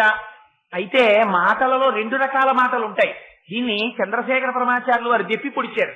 కేవలం కూర్చోపెట్టుకుని ఒక్కొక్కడు మాట్లాడతారు. మీరు చూడండి, ఎప్పుడైనా సిమెంట్ బెంచీలు ఉంటాయి కొన్ని ప్రదేశాల్లో, అవి ప్రత్యేకం దీనికోసమే ఉద్దేశింపబడతాయి. సాయంకాలాలు అక్కడికి చేరుతారు అందరూ. చేరి ఇంకా కూర్చుని ఆ సబ్జెక్టు ఈ సబ్జెక్టు అని ఉండదు, సమస్తమైన సబ్జెక్టులు మాట్లాడతారు ఒక్క భగవంతుడు తప్ప. అన్నీ మాట్లాడుకుంటారు. అన్ని మాట్లాడుకోవడంలో ఒక్కొక్కడి నైపుణ్యం ఉంటుంది. వాడు ఇవాళ వాళ్ళ ఇంట్లో పప్పుచారు ఎలా చేశారో చెప్తాడు. ఎప్పుడు 80 ఏళ్ల వయస్సులో పప్పుచారు ఎలా చేశారో, ఆ పప్పుచారు తను నిద్రవోల్లో ఎలా తిన్నాడో, ఆ పప్పుచారు గూడెంలో ఎలా తిన్నాడో, ఆ పప్పుచారు కలకత్తా ట్రాన్స్ఫర్ అయినప్పుడు దొరక్క తను ఎంత క్షోభించిపోయాడో, తన జీవితమే పోయినట్టు ఎంత బాధపడ్డాడో వాడు అది చెప్పుకుంటుంటాడు. అయితే చిత్రం ఏమిటంటే అది ఎంత ఆకర్షణీయంగా ఉంటుందంటే 8 అయిపోతున్నాయి, ఇలా వాచీలు చూసుకుంటూ మిగిలిన వాళ్ళందరూ పప్పుచారు గురించి వింటారు. ఇంటికెళ్ళి, అయ్యా మీరు ఇంతసేపు దేని గురించి విన్నారండి? నేను పప్పుచారు గురించి వినొచ్చానే అని భార్యకు కూడా చెప్పగలరా? ఇది ఎందుకు పనికొస్తుందంటే మళ్ళీ ఓసారి తలుచుకుని నవ్వుకోవడానికి పనికొస్తుంది తప్పించి మిమ్మల్ని ఆత్మోద్ధరణం ఏమైనా చేస్తోందా? మీకు వెళ్లిపోయినటువంటి కాలాన్ని భగవత్ స్వరూపంగా మిమ్మల్ని ఉద్ధరించడానికి పనికొస్తోందా? పనికి రాదు.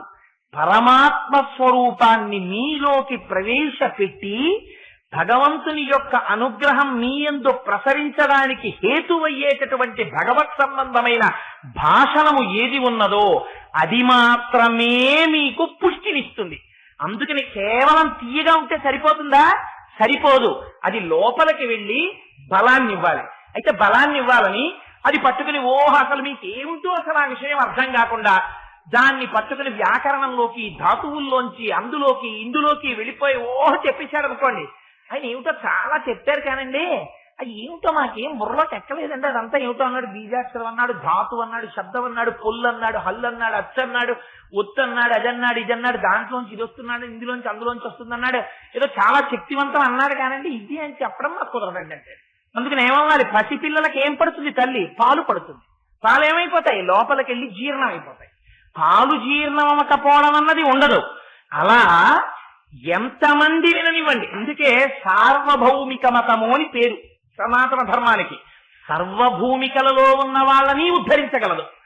అలా ఉద్ధరించగలిగేటట్టు అందరినీ భగవంతుడి వైపుకి తిప్పగలిగినటువంటి భాషణా చాతుర్యము ఎవరిలో ఉన్నదో, ఎవరు భగవంతుణ్ణి తాను అనుభవించిన దాన్ని తన చుట్టూ చేరినటువంటి భక్తుల మనస్సుల్లోకి ప్రవేశపెట్టగలుగుతున్నాడో అటువంటి వాడు ధన్యుడయ్యున్నాడు. ఆసక్తి ఎక్కడి నుంచి వస్తోంది? ఆ పాలు పట్టగలుగుతున్నాడంటే అమ్మవారి అనుగ్రహంగా పడుతున్నాడు. శ్రీభాష్యం అప్పలాచార్య స్వామి వారి శరీరం విడిచిపెట్టి సంవత్సరం అయిపోయింది.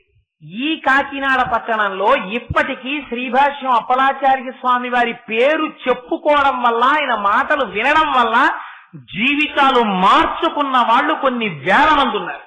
ఆయన పేరు చెప్తే సాష్టాంగ పడిపోయే వాళ్ళు ఉన్నారు. ఎక్కడి నుంచి వచ్చింది అప్పలాచార్య స్వామి వారి వాక్కుక శక్తి? అంతకుముందు రామాయణం చెప్పలేదా? ఎందరో చెప్పారు, చెప్తున్నారు, చెప్పిన వాళ్ళు ఉన్నారు. ఆయనకు ఒక్కరికే అంత ప్రతిష్ట రావడమే, ఆయన చెప్పిన రామాయణమే ప్రజల మనస్సుల్లోకి వెళ్ళిపోయి స్థిరంగా నిలబడిపోవడమే ఆయన యందు అమ్మ యొక్క అనుగ్రహం కలిగిందంత స్ఫుటంగా. అందుచేత మధు క్షీర ద్రాక్ష పండు కూడా చాలా తేలికగా జీర్ణమైపోయేటటువంటి పదార్థములలో అదొకటి. పైగా ద్రాక్ష పండుని మీరు ఇలా చిరిపారనుకోండి, తీయ చుక్క నోట్లో కొడుతుంది.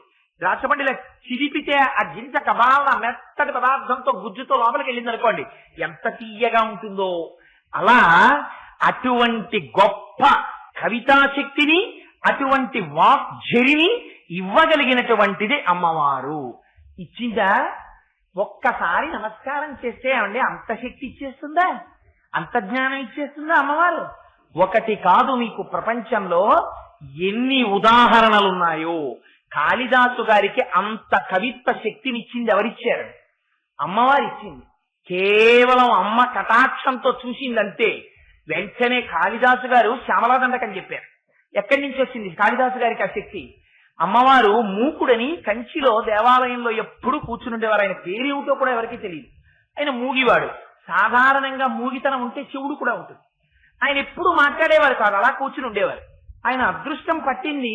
ఒకనాడు అమ్మవారు అలా వెళ్ళిపోతూ చూసింది.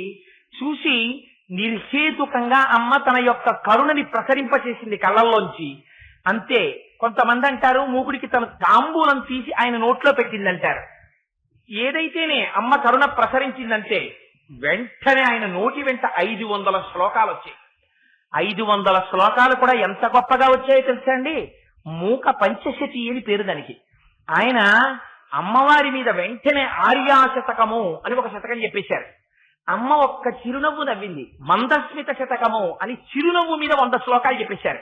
వెంటనే అమ్మవారి కటాక్షం ఎలా ఉంటుందో చూశారు. కటాక్ష శతకము అని అమ్మవారి యొక్క కటాక్షం మీద 100 శ్లోకాలు చెప్పేశారు. అమ్మవారి యొక్క పాదముల వంక చూశారు. పాదారవింద శతకము అని 100 శ్లోకాలు చెప్పేశారు. అమ్మవారి యొక్క వైభవాన్ని వర్ణన చేస్తూ స్తుతి శతకము అని 500 శ్లోకాలు చెప్పేశారు. అది మూక పంచశతి అని ఇప్పటికీ కూడా అమ్మవారి గురించి చదువుకునే వాళ్ళు పొంగిపోయేటటువంటి పంచశతిలో ఆ శతకాలవి. అమ్మవారి అనుగ్రహంతో మూకుడు ఆనాడు పలకలా, ఒక మూగివాడి చేత తల్లి పలికించలా? అంతవరకెందుకు, ఈ మధ్య కాలంలో జరిగిన సంఘటన ఒకటి మీకు చెప్తాను. నిన్నటి రోజున మీకు జంబుకేశ్వర క్షేత్రం గురించి మీకు కొన్ని మాటలు విజ్ఞాపన చేసి ఉన్నాను. ఆ జంబుకేశ్వరంలో పూర్వకాలంలో మోహనాంగి అని ఒక ఆవిడ దేవాలయంలో తుడవడం, భగవంతుడి యొక్క అర్చన చేసేటటువంటి పళ్ళాలు, చెంబులు మొదలైనటువంటివి కడగడం, సిద్ధం చేయడం, ఇలాంటివి చేస్తూ ఉండేది. ఇప్పుడు గొప్ప సౌందర్య రాశి. పేరు కూడా మోహనాంగి. ఆవిడ సహజంగా గొప్ప శివభక్తురాలు. అదే ఆలయంలో వరదన్ అని చెప్పి ఒక విష్ణు భక్తుడు ఒక ఆయన ఉండేవారు, వైష్ణవ భక్తుడు. శ్రీ మహావిష్ణువుకి పరమశివుడికి తేడా ఏం లేదు, ఇద్దరు ఒకటే పరబ్రహ్మం. ఏకస్వమేవ బహుదా భవభాసిలోకే నిశంకధీర్ వృషభకేతన మల్లినాథ. ఒక స్వామి అలా ప్రకాశిస్తాడు, శివకేశవుల మధ్య భేదమేం ఉండదు. అందుకని ఆ వరదన్ జన్మతః వైష్ణవుడు కావడం చేత ఆయనకి ఏం పని చేస్తుండేవారంటే, అంటే వైష్ణవులంటే ఆ పని చేస్తారని కాదు నా ఉద్దేశ్యం, ఆయన విష్ణు భక్తుడు కావడం చేత మోహనాంగి శైవ కుటుంబంలో జన్మించింది. ఆవిడ ఒక ప్రతిజ్ఞ చేసింది, నేను ఎవరిని వివాహం చేసుకున్నా వాడు శైవుడైతేనే నేను వివాహం చేసుకుంటానండి ఆవిడ. ఈ వరదన్కి మోహనాంగిని వివాహం చేసుకోవాలని కోరిక. ఈయన ఏం చేసేవాడంటే రోజు అమ్మవారికి అయ్యవారికి నివేదన చెయ్యడానికి కావలసినటువంటి పదార్థాన్ని వండుతుండేవాడు ఆలయంలో. ఆ వంట చేసిన పదార్థాలు మహానైవేద్యం చేస్తుండేవారు స్వామికి. ఈ వరదన్ ఆ మోహనాంగిని అడిగాడు వివాహం చేసుకోమని. అయితే ఆవిడంది, నువ్వు శైవుడవైతేనే నేను వివాహం చేసుకుంటానని. ఆయన, మీరు చాలా జాగ్రత్తగా గుర్తుపెట్టుకోవాలి, భగవంతుడి కోసమని శైవుడిగా మారలేదు, మోహనాంగి కోసమని శైవుడిగా మారి ఒక రోజున ఆయన చేసింది ఏమిటో తెలుసా అండి? దేవాలయంలో కూర్చున్నాడు, తొందరగా పని అయిపోయింది, వచ్చి కూర్చున్నాడు ఒక స్తంభానికి ఆనుకుని. మోహనాంగి కూర్చుని ఆవిడికి ఎప్పుడు శివభక్తి, శివుని యొక్క వైభవాన్ని ఆవిడ వర్ణిస్తోంది. ఆయన మనస్సు అకస్మాత్తుగా శివకథలు వింటూ వింటూ లయమైపోయి పొంగిపోయి మానసికంగా తనలోంచి తాను లేచి జంబుకేశ్వరంలో పరమశివుడికి అమ్మవారి పాదముల మీద పడి నమస్కరించాడు. లేచి వెళ్ళలా, అక్కడే కూర్చుని. ఎంత ఆశ్చర్యకరమైన విషయం జరిగిందో తెలుసా అండి? వెంటనే గుళ్ళోంచి అఖిలాండేశ్వరి అమ్మవారు నడిచి బయటికి వచ్చి అతి ప్రసన్నమైనటువంటి చూపు చూసింది వరదన్ని. వెంటనే ఆనాటి నుంచి ఆయన శరీరం విడిచిపెట్టే వరకు నోరు విప్పితే చాలు ఎన్ని రకాలైనటువంటి ఛందస్సుల్లో ఎన్ని శ్లోకాలు, ఇహ వర్షమే. ఆయన వచ్చి కూర్చున్నారా వర్షం. అందుకని ఆయన పేరేమని పెట్టారో తెలుసా అండి? ఇంకో పేరు ఈయనకి సరిపోదని కాలమేఘం అని పెట్టేశారు. నల్లటి మబ్బు వచ్చింది అనుకోండి, ఎలా వర్షించేస్తుందో. ఆయన వచ్చారనుకోండి సభలోకి, ఆయన్ని పిలిచి అయ్యా శివుడి గురించి ఒక్క మాట చెప్పండి అన్నారు అనుకోండి, 3 గంటల పాటు ఇంకా వరస దండకాలు, శ్లోకాలు, పద్యాలు వెళ్ళిపోవలసిందే నోటి నుంచి. పొంగిపోతుండేవాడు, చెప్పేస్తుండేవాడు. అలాగా ఎక్కడి నుంచి వచ్చింది? అమ్మవారి అనుగ్రహంలోంచి వచ్చేసింది. అంతవరకు ఎందుకు? మీకు ఒక్క విషయం విజ్ఞాపన చేస్తాను. దేవీ భాగవతంలో అమ్మవారి అనుగ్రహం గురించి ఒక కథ ఉంది. అందులో పూర్వకాలంలో దేవదత్తుడు అని ఒక బ్రాహ్మణుడు ఉండేవాడు. ఆయనకి కొడుకులు లేకపోతే ఆయన పుత్రకామేష్టి అనేటటువంటి ఇష్టి చేశాడు కొడుకుల కోసం. ఆ చేసేటప్పుడు అందులో ఉద్గాత అని ఆ సామవేదాన్ని పఠించడం కోసం సుస్వరంతో, స్వరం తప్పకుండా వేదాన్ని పలకగలిగినటువంటి గొప్ప నైపుణ్యం కలిగినటువంటి వాణ్ణి గోభిలుడు అనబడేటటువంటి ఒక మహానుభావుణ్ణి తీసుకొచ్చి ఆ యాగంలో పెట్టుకున్నారు. యాగం అంతా పూర్తయిపోయింది. చిట్ట చివర సామవేదం చదువుతున్నారు. మొన్నటి రోజున మనం ఇక్కడ అమ్మవారికి పూజ చేసినప్పుడు ఓ అఖిలాండ కోటి బ్రహ్మాండ నాయకి లలితాపరాభట్టారికా స్వరూపిణి అమ్మ చతుర్వేదమోధారయ అని, ఇదిగో వినమ్మ అరుగ్వేదమోధారయ అంటే అప్పుడు వేదం చదివారు కదా.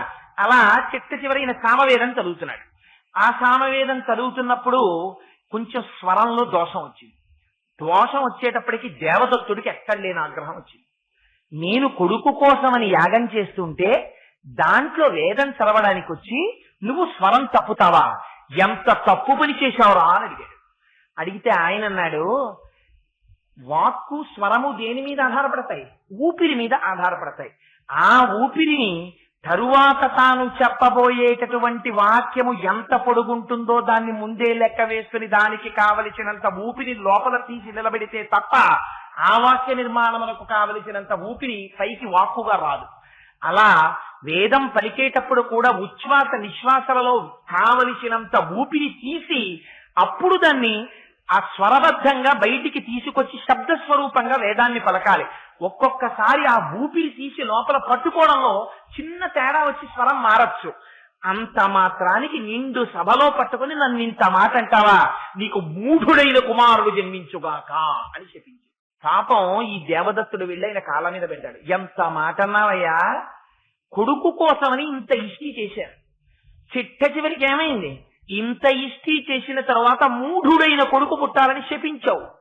దీనివల్ల నాకేం కలుగుతుంది? అసలు కొడుకులు లేకపోయినా పర్వాలేదు, కానీ మూఢుడైన కొడుకు వల్ల ఎంత ప్రమాదం వస్తుంది.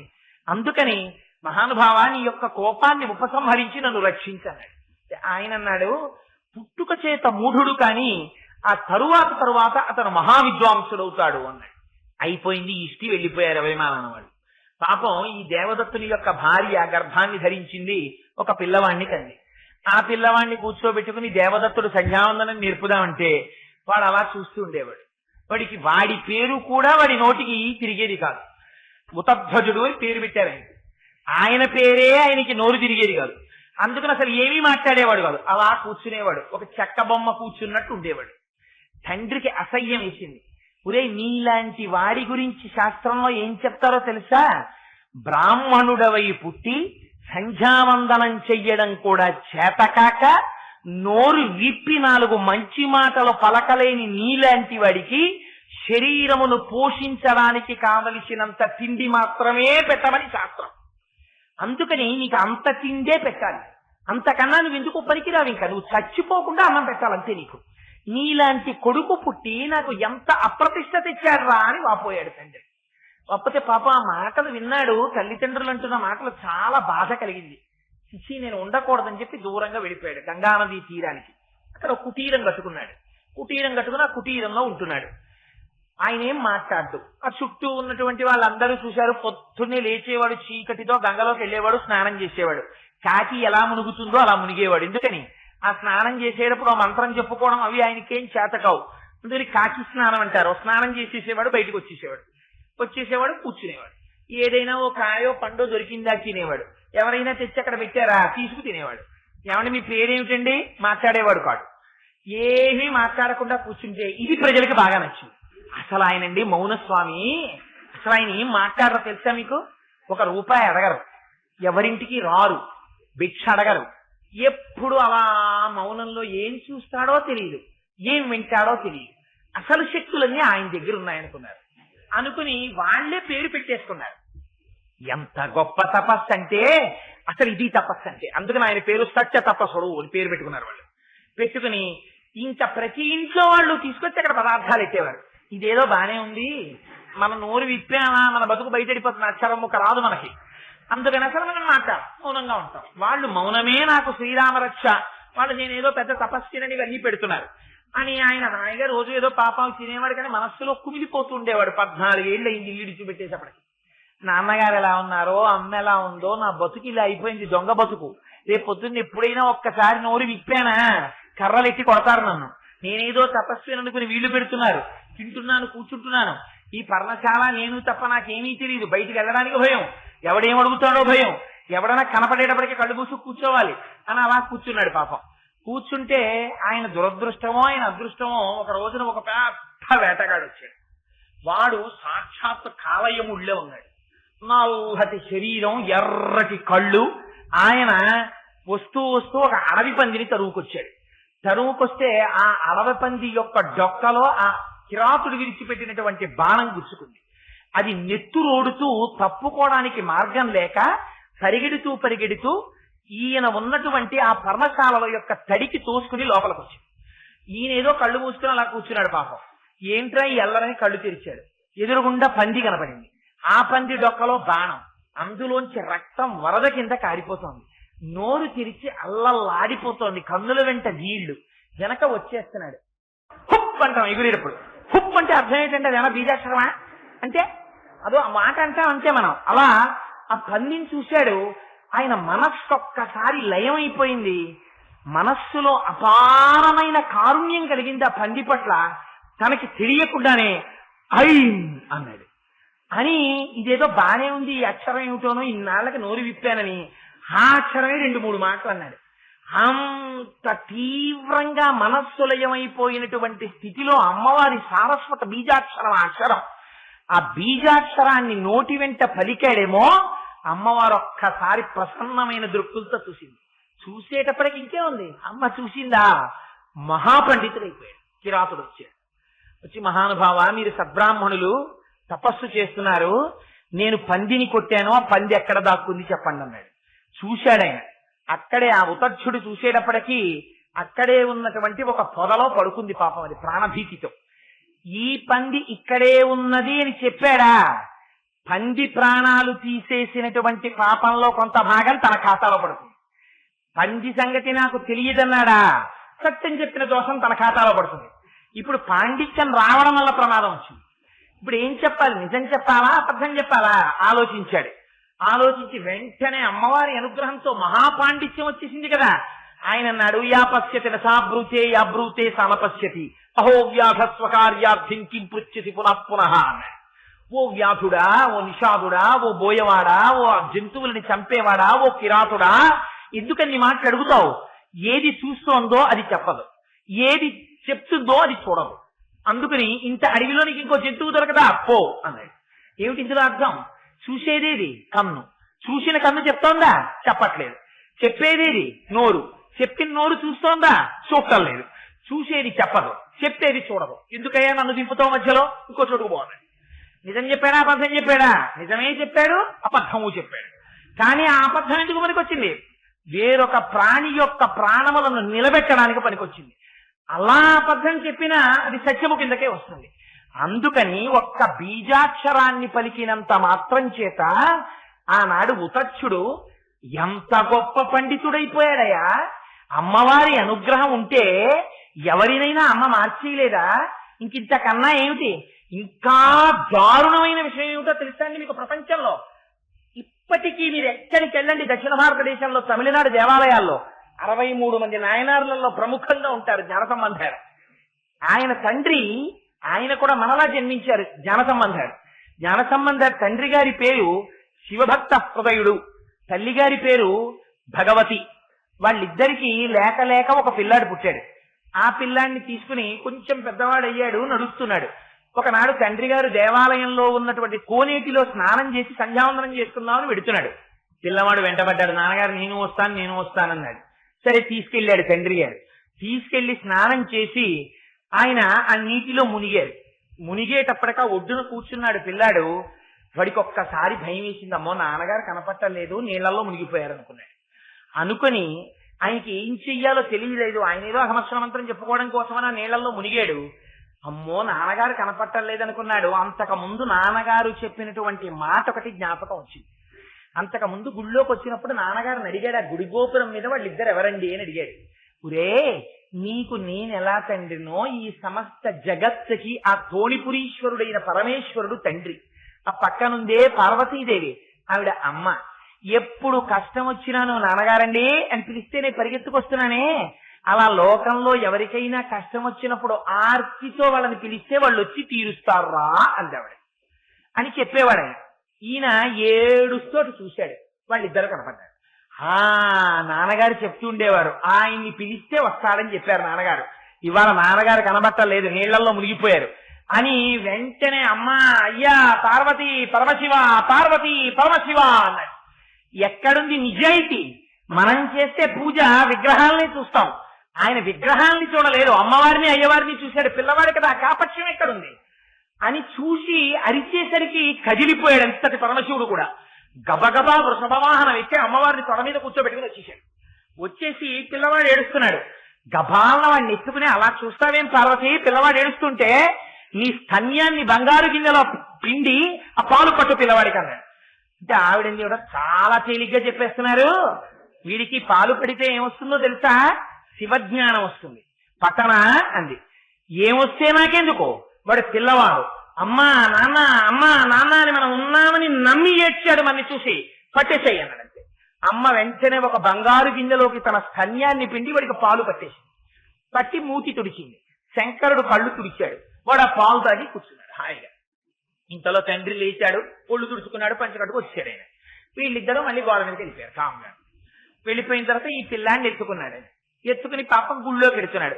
వీడు ఒక్కొక్క మంటపం దాటుతుంటే ఒక్కొక్క పచ్చికం చెప్తున్నాడు. పచ్చికం అంటే తమిళనాడులో ఏమిటంటే, ద్రవిడ భాషలో చెప్పాలి అంటే అదొక దండకంలా ఉంటుందన్నమాట. ఒక్కొక్క పచ్చికం చెప్పేస్తున్నాడు. వాడు లోపలి ప్రాకారాల దగ్గరికి వెళ్ళేటప్పటికీ 2 చేతులతో భజన చేస్తూ పార్వతీ పరమేశ్వరుల మీద స్తోత్రం చేస్తుంటే వాడి చేతులు కంజాయిట, ఎర్రబడ్డాయిట. ఎర్రపడితే చూడలేకపోయాక పార్వతీ పరమేశ్వరులు, ఒరే మా కోసం స్తోత్రం చేయడంలో ఆ చిన్ని చిన్ని చేతులు ఇలా ఇలా కొడుతూ ఉంటే చూడలేక పైనుంచి చిడతలు పడేశారట. ఆ చిడతలు పట్టుకుని పెద్దవాడయ్యేంత వరకు జ్ఞాన సంబంధాలు ఆ చిడతలు మోగిస్తూనే ఉండేవారు. మనకి చిన్నతనంలో పూర్వం ఒళ్ళో కూర్చోపెట్టుకుని నాన్నమ్మలు అమ్మమ్మలు కూర్చోపెట్టుకుని చక్కగా పిల్లలకి 2 చేతులు పట్టుకుని వాళ్ళు కూడా సాంబ సదా శివ సాంబ సదా శివ సాంబ సదా శివ సాంబ శివ అని మోగిస్తుంటే కాసేపు అలా చేసిన తర్వాత ఒకవేళ అమ్మమ్మ నాన్నమ్మ చేతులు తీసేసిన పిల్లలు ఇలా ఇలా అంటుండేవారు. వాళ్ళకి తెలియకుండా భక్తి వచ్చేది. ఇప్పుడు అమ్మమ్మకి నాన్నమ్మకే టీవీ వదలదు, ఇంకా పిల్లలకేం చెప్తుంది ఆవిడ, పిల్లలతో ఏం చేయిస్తుంది, వాళ్ళకే టీవీ కావాలి. అందుకని అదిగో అది భక్తి అంటే. అందుకని ఒక్కసారి పిలిస్తే పరిగెత్తుకుంటూ వచ్చాడే, అమ్మ ఇలా పాలిచ్చినంత మాత్రం చేత అంత జ్ఞానం వచ్చిందే. ఆ అమ్మ ఏమివ్వలేదు, ఎంత పూజలు చేశారు వీళ్ళందరూ చెప్పండి. వీళ్ళందరూ ఎంతంత పూజలు చేస్తే పరమశివుడికి సంబంధించినటువంటి జ్ఞానాన్ని అమ్మవారిచ్చింది. బుద్ధిమంతులై పరమభక్తితో ఒక్కసారి అమ్మా అని పిలిచారంతే. పిలవగానే మధుక్షీర ద్రాక్ష మధురి మధురీనా పణితయ, నువ్వు కూడా నీ జీవితంలో ఒక్కసారి అమ్మవారిని అలా దర్శనం చేసి తెల్లటి కాంతితో కూర్చున్న అమ్మవారి వంక చూసి ఈ శ్లోకం పరమ పవిత్రం, జ్ఞాపకం పెట్టుకోండి. శంకరాచార్యుల వారు జాతియందు కృపచేత మనకిచ్చారు. ఆడ మగ పిల్ల పెద్ద ప్రతి వారికి శ్లోకం నోటికి రావాలి, తప్పులు లేకుండా చదవాలి. ఇందులో ఒక గమ్మత్తుంది ఆ శ్లోకంలో అక్షరాలు మారాయా వ్యతిరిక్తార్థాలు వస్తాయి. అందుకని తప్పులు చదవకుండా చక్కగా చదవడం నేర్చుకుని చిన్న చిన్న పిల్లల దగ్గర నుంచి అలవాటు చెయ్యండి. స్నానం చెయ్యగానే ఒక్కసారి అమ్మవారి దగ్గరికి వెళ్ళి ఆ కట్టుకున్న తువ్వాలతోట అందులో బాలల భక్తికి అమ్మవారు పొంగిపోతుంది. కూర్చుని అమ్మా శరజ్యోత్స్నా సుగ్ధాం శశియుత జటాజూట మకుటాం వరత్రా తత్రాన స్ఫటిక ఘుటికా పుస్తకరాం సకృన్నత్వానత్వా కథమివ సతాం సన్నిదదతే మధుక్షీరద్రాక్షా మధురి మధురీణా ఫణితయ అని రోజు అది చదవడం నేర్పండి. మీరు 1,000,000 రూపాయలు ఇచ్చినప్పుడు మీ మనవణ్ణి రక్షించుకున్న కన్నా ఈ ఒక్క శ్లోకాన్ని మీ మనవడికి మీరు నేర్పారా, వాడి జీవితాన్నంతటిని మీరు రక్షిస్తారు. ఏదో ఒకనాడు వాళ్ళ చెప్పగా చెప్పగా చెప్పగా చెప్పగా వాడి మనస్సు నిలబడుతుంది. ఆనాడు అమ్మ కృప వాడి ఎందుకు ప్రసరిస్తుంది. అమ్మ అనుగ్రహం కలిగిందా వాడు ఏ స్థితికైనా వెళ్ళచ్చు. అందుకని ప్రతి వాళ్ళు మాకెందుకండి, మేము పెద్దవాళ్ళం అయిపోయాయి కదా, మాకెందుకు ఈ శ్లోకాలు అనుకోకండి. జ్ఞానము కావాలి కదా, భగవత్ సంబంధమైనటువంటి జ్ఞానము ఆత్మజ్ఞానము లోపల స్థిరపడడానికి అది ప్రసరించడానికి పరమ హేతువైనటువంటి గొప్ప శ్లోకాన్ని ఇవాళ శంకర భగవత్పాదులు మనకి కృప చేశారు. అందుకని అందరూ నా విజ్ఞాపన తప్పులు లేకుండా చదవడం మాత్రం ఈ శ్లోకాన్ని అలవాటు చేసుకోండి. ఇదొక శ్లోకం. దృశాద్రాఘీయస్యా దరదలిత నీలోత్పల రుచ దవీయాంతం దీనం స్నపయ కృపయా మమపి శివే అనేనాయం ధన్యో భవతి నచతే హానిరియత వనే వా హర్మ్యే వా సమకర నిపాతో హిమకర. ప్రతి వారి ఇంటి పూజా మందిరంలోనూ శంకరులు ఉండాలి. ఆదిశంకరులు పద్మాసనం వేసుకు కూర్చున్నటువంటి ఫోటో ఉంటే మీ మనవడికి వచ్చి రాని మాటలప్పుడు మీరు తీసుకెళ్లి కూర్చోబెడితే మీరు జపం చేసుకుంటున్నప్పుడు వాడు వచ్చి మీ తొడ మీద కూర్చుని తాతగారండి ఆయన ఎవరండి అని అడిగితే ఆ శంకరుల యొక్క వైభవాన్ని మీరు ఒక్క 10 మాటలు చెప్పి మీరు ఒక్క శ్లోకాన్ని ఇలాంటిది నేర్పారా మీ వంశమే చరితార్థం అయిపోవచ్చు. అంతటి మహాభక్తులు కావచ్చు, అంతటి మహాపండితుడు కావచ్చు, ఒక గొప్ప కవి కావచ్చు, మహాజ్ఞాని కావచ్చు, లేదా లౌకికంగా పెద్ద పొజిషన్ లోకి వెళ్లి 10 మందికి భిక్ష పెట్టిన వాడు కావచ్చు. అందుచేత ఇవి అమృత గుళికలు, మర్చిపోకండి. ఇవాళ రేపటితోనే పూర్తి చేసేస్తున్నాను కనుక ఇంకొక శ్లోకాన్ని విజ్ఞాపన చేస్తాను. అమ్మవారి యొక్క నయన వైభవం చాలా గొప్పది. వక్రలక్ష్మీ పరీవాహ చలన్మీ నభలోచన అంటారు వ్యాస భగవానుడు లలితా సహస్రంలో. అమ్మవారిలో ఉన్న గొప్పతనం ఏమిటో తెలుసా అండి? అమ్మ పరిగెత్తుకు రావక్కర్లేదు. ఆవిడ దృశాద్రాఘీయస్యాదరదలిత నీలోత్పల రుచా కదా. ఎక్కడి వరకు ఈ బ్రహ్మాండములన్నీ ఉన్నాయని మీరు అనుకుంటున్నారో అంతకన్నా దాటి చూడగలిగినటువంటి కారుణ్యమూర్తి కదా అమ్మ. ఆ అమ్మ కంటిలో నవరసాలు కనపడ్డాన్ని శంకరాచార్యులు వారు వర్ణిస్తారు. ఎందుకు వర్ణించడం అంటే అమ్మ కళ్ళ యొక్క వైభవాన్ని మీరు అనుభవించి అమ్మ కంటి వంకొక్కసారి చూశారనుకోండి, అమ్మకున్న గొప్పతనం ఏమిటో తెలుసా అండి? చేప పిల్లని చేప ధన్యం ఇచ్చి పోషించారు. పిల్లని ఆ చేప పోషించేటప్పుడు కేవలం అలా చూపులతో చూస్తుంది. చూడగానే ఆ చూపులు చూసేటప్పటికి చేప పిల్లకి ఆకలి తీరిపోతుంది. అలా అమ్మవారికి అందుకే మీనాక్షి అని పేరు. ఆవిడ మీననేత్రములతో ఉంటుంది. మీనాక్షి అన్న పేరు విచిత్రం ఏంటంటే చాలా గొప్ప నామమైన లలితా సహస్రనామ స్తోత్రంలో ఎక్కడా ప్రకటంగా మీనాక్షి అన్న నామాన్ని వాడలేదు వ్యాసుడు. వాడకుండా కాని సంకేతించారు.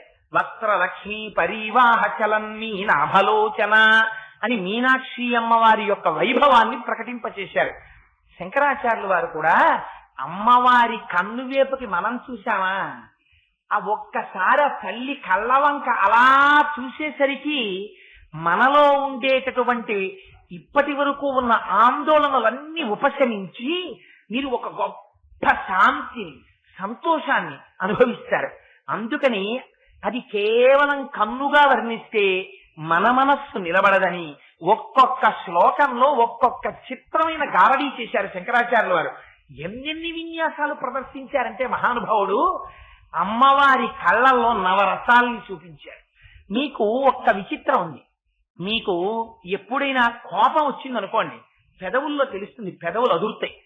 అదే మీకు సంతోషం వచ్చిందనుకోండి, లేకపోతే మీకు కారుణ్యం వచ్చిందనుకోండి, పెదవుల్లో కనపడుతుందా? కనపడదు. లేకపోతే నాకు అపారమైన కోపం వచ్చిందనుకోండి, నా పాదాల్లో కనపడుతుందా? ఏం కనపడదు. కానీ నవరసాలు కూడా శాంతము, శృంగారము, బీభత్సము, రౌద్రము అన్ని ఎక్కడ కనపడతాయి? ఒక్క కళ్ళల్లో కనపడతాయి. ఆయన ఇలా చూశారనుకోండి, ఆయన ఏం నోరు విప్పి మాట్లాడలేదు, మీరేదో వెళ్ళి మాట్లాడుతున్నారు. ఆ మాట్లాడుతుంటే ఆయన అన్నాడు అనుకోండి, తర్వాత వస్తాను సార్ అయితేను అంటారు. ఎలా తెలిసింది మీకు ఆయన విసుగ్గా ఉన్నారని? కళ్ళని బట్టి. మీరు కొంచెం తొందరగా చెప్తున్నారు అనుకోండి, అన్నాడు అనుకోండి ఆయన, ఏమో అంత గబగబా వెళ్ళిగా చెప్పు పర్వాలేదు అన్నారని. మీరు ఆయన చూస్తూనే ఇలా నవ్వుతూ మీరు కట్టెని తీసుకుని లోపలికి వెళ్ళేటప్పటికీ చాలా ప్రసన్నంగా మీ వంక నవ్వుతూ చూసి అన్నాడు అనుకోండి, అమ్మా ఇవాళ గురువు గారు మంచి ప్లీజింగ్ మూడ్ లో ఉన్నాడు, 2 మాటలు చెప్పుకోవచ్చు మనం అనుకుంటారు. అందుకని నవరసాలు ఎక్కడ కనపడతాయి? కళ్ళల్లో కనపడతాయి. దీన్ని ఆధారం చేసుకుని అమ్మవారి కళ్ళల్లో నవరసాలు సృష్టి చేస్తారు శంకరాచార్యుల వారు. ఎంత ఔచిత్యమైనటువంటి సృష్టి చేస్తారో చూడండి. శివే శృంగారార్ధ తదితరజనే కుచ్చమపరా సరోషా గంగాయాం గిరిశ చరితే విస్మయవతి అని ఎంత చిత్రంగా మాట్లాడతారంటే, శివే శృంగారార్థ అమ్మవారుట కన్నులలో పరమశివుడికి సంబంధించినటువంటి విషయాల్ని శివుణ్ణి చూసినప్పుడు అమ్మవారి కళ్ళల్లో శృంగార రసం తొణికిసలాడుతుంది. ఎందుకని? అసలు అమ్మవారిలో ఒక గొప్పతనం ఉంది. ఏమిటో తెలుసా అండి? ఆవిడ పరమశివుణ్ణి తనకున్నటువంటి శృంగార రసం చేత కప్పేసి తెల్లటి అయ్యవారిని ఎర్రటి అయ్యవారిగా మార్చేసి. అంటే మీరు బాహ్యంలో ఇందులో శృంగారాన్ని ఆలోచించకండి. దౌర్భాగ్యమైన శృంగారం గురించి, కాముకత్వం గురించి చెప్పట్లేదు శంకరులు. అమ్మవారి యొక్క పాతివ్రత్యం చేత అయ్యవారి మనస్సుని వశం చేసుకోవడాన్ని చెప్తారు. అమ్మ యొక్క నవ్వు చూసేటప్పటికి, అమ్మని చూసేటప్పటికి ఇంత శంకరుడు కూడా ఎంత ఆనందపడిపోతారో తెలుసా అండి? భార్య అంటే ఇది. ఎంత అలిసిపోయి ఎంత చికాగ్గా భర్త ఇంటికి రానివ్వండి, భర్త వచ్చి కూర్చుని ఆ జేబులోంచి కళ్ళజోడు, పెన్ను అవి తీసి అక్కడ పెట్టేసేసి కూర్చునేటప్పటికి, మీ ఊరు నుంచి వచ్చేసాడు మీ తమ్ముడు, ఎక్కడికో బయటికి వెళ్ళాడు, 1 గంటలో వస్తా అన్నాడు అందనుకోండి, అగ్నిహోత్రంలో నెయ్యి పోసేసినట్టు ఉంటుంది. అదే భార్య, ఏమండి ఇవాళ ఎంత సంతోషకరమైన విషయమో తెలుసా, మన ఊరు నుంచి మా మరిది వచ్చాడు అందనుకోండి, మీ తమ్ముడు వచ్చాడు మీ ఊరు నుంచి, అంతే ఉండేటటువంటి జుగుప్స వేరు. మన ఊరు నుంచి మా మరిది వచ్చాడని అనుకోండి, అప్పుడు భర్తకి వెంటనే అబ్బా నా మనసెరిగిన భార్యరా, ఎంత ఆప్యాయంగా మాట్లాడిందో చూసావా అనిపిస్తుంది. ఆ భార్య ముఖం చూసేటప్పటికి భర్త ఉల్లాసాన్ని పొందాలి, మానసికమైనటువంటి విశ్రాంతిని పొందాలి. ఇది అమ్మవారి యొక్క ముఖం చూస్తే ఎలా ఉంటుందో శంకరులు వర్ణిస్తారు. ఒక చోట అంటారు, స్ఫురద్గండాభోగ ప్రతిఫలిత తాటంకయుగలం చతుశ్చక్రం మన్యే తవ ముఖమిదం మన్మదరథం యమారుహ్యవనిరథమర్చేందు చరణం మహావీరోమార ప్రమదపతయే సంగీతవతే అంటారు. ఒక నాట మన్మధుడికి ఎప్పటి నుంచో కడుపు మంట. ఈ పరమశివుడు 3వ కన్ను తెరిచినందుకు కాల్చేశాడురా, ఈయన మీదకి యుద్ధానికి వెళ్ళి నేను ఎప్పటికైనా గెలుస్తానా అనుకునేవాట. ఒకనాడు శంకరుడి కింకరులు వచ్చి చెప్పారట, శంకరా మీ మీదకి యుద్ధానికి వస్తున్నారు శత్రువులు అన్నారట. నా మీదకి శత్రువులు రాగలిగిన వాడెవడరా, నేను చేతిలో మేరు పర్వతాన్ని తీసుకొచ్చి కోదండంగా పట్టుకుంటాను, మొత్తం భూమినంతకే రథం చేసుకుంటాను, సూర్యచంద్రుల్ని చక్రాలుగా పెట్టుకుంటాను, వేదములను గుర్రములుగా పెట్టుకుంటాను, బ్రహ్మగారిని సారథిగా పెట్టుకుంటాను, శ్రీ మహావిష్ణువుని బాణంగా పెట్టుకుంటాను. అలాంటి వాణ్ణి నా మీదకి యుద్ధానికి వస్తాడా, ఎవడరా నా మీదకి యుద్ధానికి వచ్చింది అన్నట్ట. అంటే స్వామి మీ మీదకి మన్మధుడు యుద్ధానికి వస్తున్నాడు అన్నట్ట. ఏమిరా, ఒకనాడు నా 3వ కంటి మంట చేత కాలిపోయిన మన్మధుడు నా మీదకి యుద్ధానికి వచ్చాడా, పదండి ఎక్కడి రథం అన్నట్ట అని మహానుభావుడు పెద్ద రథం ఎక్కి వెనక నందీశ్వరుడు, భృంగీశ్వరుడు, చండీశ్వరుడు వీళ్ళందరూ పెద్ద పటాటోపంగా వచ్చేస్తున్నారు. చేతిలో పెద్ద కోదండం పట్టుకుని రౌద్ర స్వరూపంతో వచ్చేశాడు. వచ్చేసేటప్పటికి మన్మధుడు కూడా ఓ రథం ఎక్కేట. ఏమిటి ఆయన రథం ఏమిటి? అమ్మవారి ముఖాన్నే రథంగా చేసేసుకున్నట్ట మన్మధుడు. ఆ రథానికి 4 చక్రాలు ఉండాలి కదా, మరి ఆయన రథానికి 2 చక్రాలు. సూర్యచంద్రులు ఇద్దరే. ఈయన రథానికో 4 చక్రాలు, మన్మధుడి రథానికి ఏమిటిటా 4 చక్రాలు? స్ఫురద్గంధాభోగ ప్రతిఫలిత తాటంకయుగళం. అమ్మవారి చెవులకు పెట్టుకున్న తాటంకములు ఉన్నాయి కదా, ఆ తాటంకములు అమ్మవారి బొగ్గలనేటటువంటి అద్దాల్లో ప్రతిఫలిస్తున్నాయిట. ఇక్కడ ప్రతిబింబం పడుతోందిట, ఇక్కడ బింబం ఉందిట. ఈ ప్రతిబింబము బింబము అనేటటువంటి 4 చక్రాలున్న అమ్మవారి ముఖం అనేటటువంటి రథం ఎక్కి మన్మధుడు వస్తున్నట్ట. అట్నుంచి పరమశివుడు వచ్చేట. స్ఫురద్గంధాభోగ ప్రతిఫలిత తాటంకయుగళం చతుశ్చక్రం మన్యే తవ ముఖమిదం మన్మథరథం యమారుష్యదృశ్యత్వనిరదమర్కేందు చరణం. చూశాట. ఏడు మన్మథుడు ఎక్కడున్నాడు రథంలో, ఏది చూపించండి ఆయన రథం అన్నట్ట. అంటే ఆ చుట్టూ ఉన్న వాళ్ళు అన్నారట, స్వామి అదిగో మీ ఆవిడ ముఖమే రథం చేసుకొచ్చాడయ్యా, అదిగో అందులో ఉన్నాడన్నట్ట. అనేటప్పటికీ శంకరుడు ఒక్కసారి ఇలా చూశాట వాళ్ళ ఆవిడ వంక. వాళ్ళ ఆవిడ ముఖమేమో అమ్మవారు చటక్కునొక్క నవ్వు నవ్విందిట. ఆ నవ్వు నవ్వేటప్పటికి ఇంత శంకరుడు కూడా ఆ ధనస్సు పక్కన పెట్టేసి పార్వతి అంటే గబగబా రథం దిగెళ్ళి పక్కన కూర్చున్నట్టు. అప్పుడు మన్మధుడు అనుకున్నట్ట, అసలు నేను ఇంకా ధనస్సే ఎక్కువ పెట్టలేదు, దిగిపోయాడు, నా రథం చూసే భయపడిపోయాడు అని గెలిచేశానన్నట్టు. అందుకని మన్మధుడిని గెలిపించింది ఎవరు? అమ్మవారి ముఖమండలం. అంటే అమ్మవారి ముఖమండలము సర్వకాలములయందు పరమశివుడికి అంత ప్రీతిపాత్రమై ఉంటుంది. అంతవరకే మీరు జ్ఞాపకం పెట్టుకోవాలి. అందుకని వారిద్దరి మనస్సులు ఒండురులయందు అలా రమించేటటువంటి హృదయం ఉన్నవారు. అందుకని శివే శృంగారార్ధ తదిత రజనే కుచ్చనపరా. అమ్మవారి కళ్ళల్లో బీభత్సరసం కనబడుతుంది. ఎప్పుడు కనబడుతుంది? అమ్మవారి దృష్టిలో 3 లోకములలో ఉన్న సర్వ ప్రాణులు ఆవిడ పిల్లలే. అబ్రహ్మకీట జనని ఆవిడ. కానీ ఈ వచ్చినటువంటి పిల్లలు ఎప్పుడైనా అమ్మవారిలో ఉన్న అమ్మతనాన్ని చూడకుండా అమ్మవారిలో ఆడతనాన్ని చూశాడా వచ్చినవాడు, ఆనాడు అమ్మ కళ్ళల్లో బీభత్సరసం కనబడుతుందట. జయ జయ హే మహిషాసురమర్దిని రమ్య కపర్దిని శైలసుతే అవుతుంది ఆవిడ ఆ రోజున. అందుకని ఆ అమ్మవారి కళ్ళల్లో శివేతరుడైన వాడు, అందరూ శివులే, కానీ ఎప్పుడైనా తనని తాను కొడుకుగా కాక అమ్మవారిలో ఆడతనాన్ని చూసిన దౌర్భాగ్యుడు ఎవడైనా కనబడ్డాడా? అమ్మ కళ్ళల్లో బీభత్సరసం కనబడుతుందిట. అందుకని శివే శృంగారార్ధ తదిత రజనే కుచ్చనపరా సరోషా గంగాయాం. అమ్మవారు సింహాసనం మీద కూర్చుంటుందిట. కూర్చుంటే సరస్వతీదేవి వచ్చి కూర్చుంటుంది. కూర్చుంటే అమ్మవారు ప్రసాదం తీసుకుని తాంబూలం వేసుకుని సరస్వతీదేవి వంక చూసి అంటుందిట, ఓయ్ సరస్వతి ఓ పాట పాడు అంటుందిట.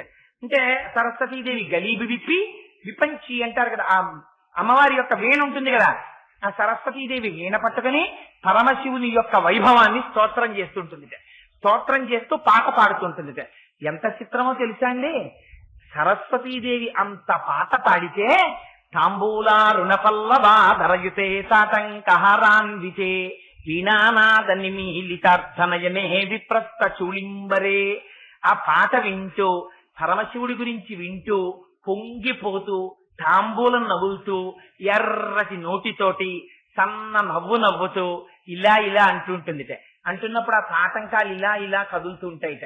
అవి బొగ్గల్లో ప్రతిబింబాలు ఇలా ఇలా కదులుతుంటాయిట. ఆ పాట విని విని విని విని వాళ్ళ ఆయన గురించి పొంగిపోయి వినేసి శాబాష్ అంటుంది. అనేటప్పటికీ అమ్మా ఇంత పాట పాడాను కానీ నీ శాబాష్ అన్న మాటలో ఉన్న గొప్పతనం ఈ పాటలో లేదు. ఎంత బాగున్నావమ్మా, ఇంకా నేనెందుకు పాడడం అని గలీబు తొడిగేస్తుంది సరస్వతీదేవి. అందుకని ఆ తల్లి పరమశివుడి యొక్క వైభవాన్ని అంత వర్ణిస్తుంటే శంకరుడి తలలో ఉన్నటువంటి గంగమ్మ తొంగి చూస్తుంది. నేను భార్యనే కదా అని ఆవిడికి పాపం తాపత్రయం. తొంగి చూసేటప్పటికీ పక్క నుంచి పార్వతీదేవి ఇలా చూస్తుంది. ఏమే పాణిగ్రహణం చేసింది నిన్ను భరించాడంతే, అలాంటిది భరించాడు కనుక భర్త నన్ను పాణిగ్రహణం చేశాడు, నువ్వు పక్కన తోగికోడల్లా నువ్వు కూడా సకల స్త్రీ, నువ్వు కూడా నీ భర్త అని చూస్తున్నావా అని గంగమ్మని చూసేటప్పటికీ మాత్రం అమ్మవారి కళ్ళల్లో క్రోధం కనబడుతుంది.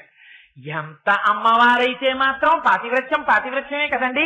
భర్తని వేరొకరు పంచుకుంటున్నారంటే ఆ కళ్ళల్లోని కనపడకపోతే ఏదో తేడా ఉన్నట్టు.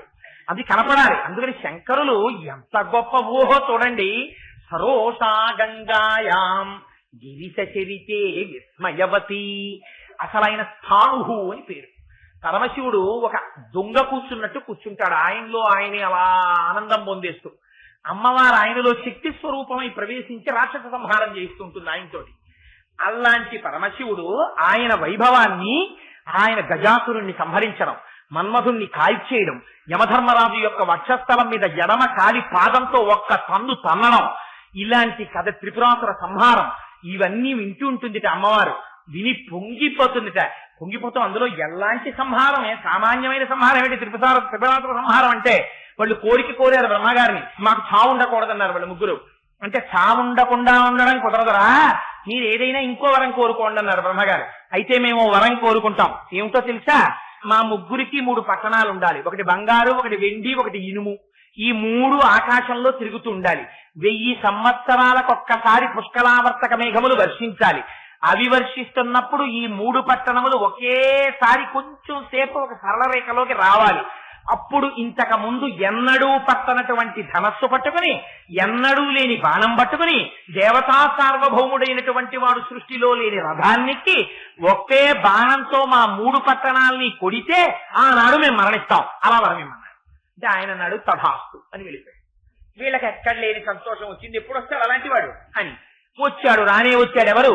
శ్రీశైలే స్వర్ణశృంగే మణిగణ రచితే కల్పవృక్షాలిశీతే పీఠే సవర్ణ రత్న స్ఫురిత నవగృహే దివ్య పీఠే శుభార్హే అసీన సోమచూడ సకరుణనయన సంగన స్వేర వక్ర శంభుశ్రీ భ్రమరీచ ప్రకటిత విభవో దేవతా సార్వభౌమ అని పేరు పరమశివుడికి. ఆయన దేవతా సార్వభౌముడు.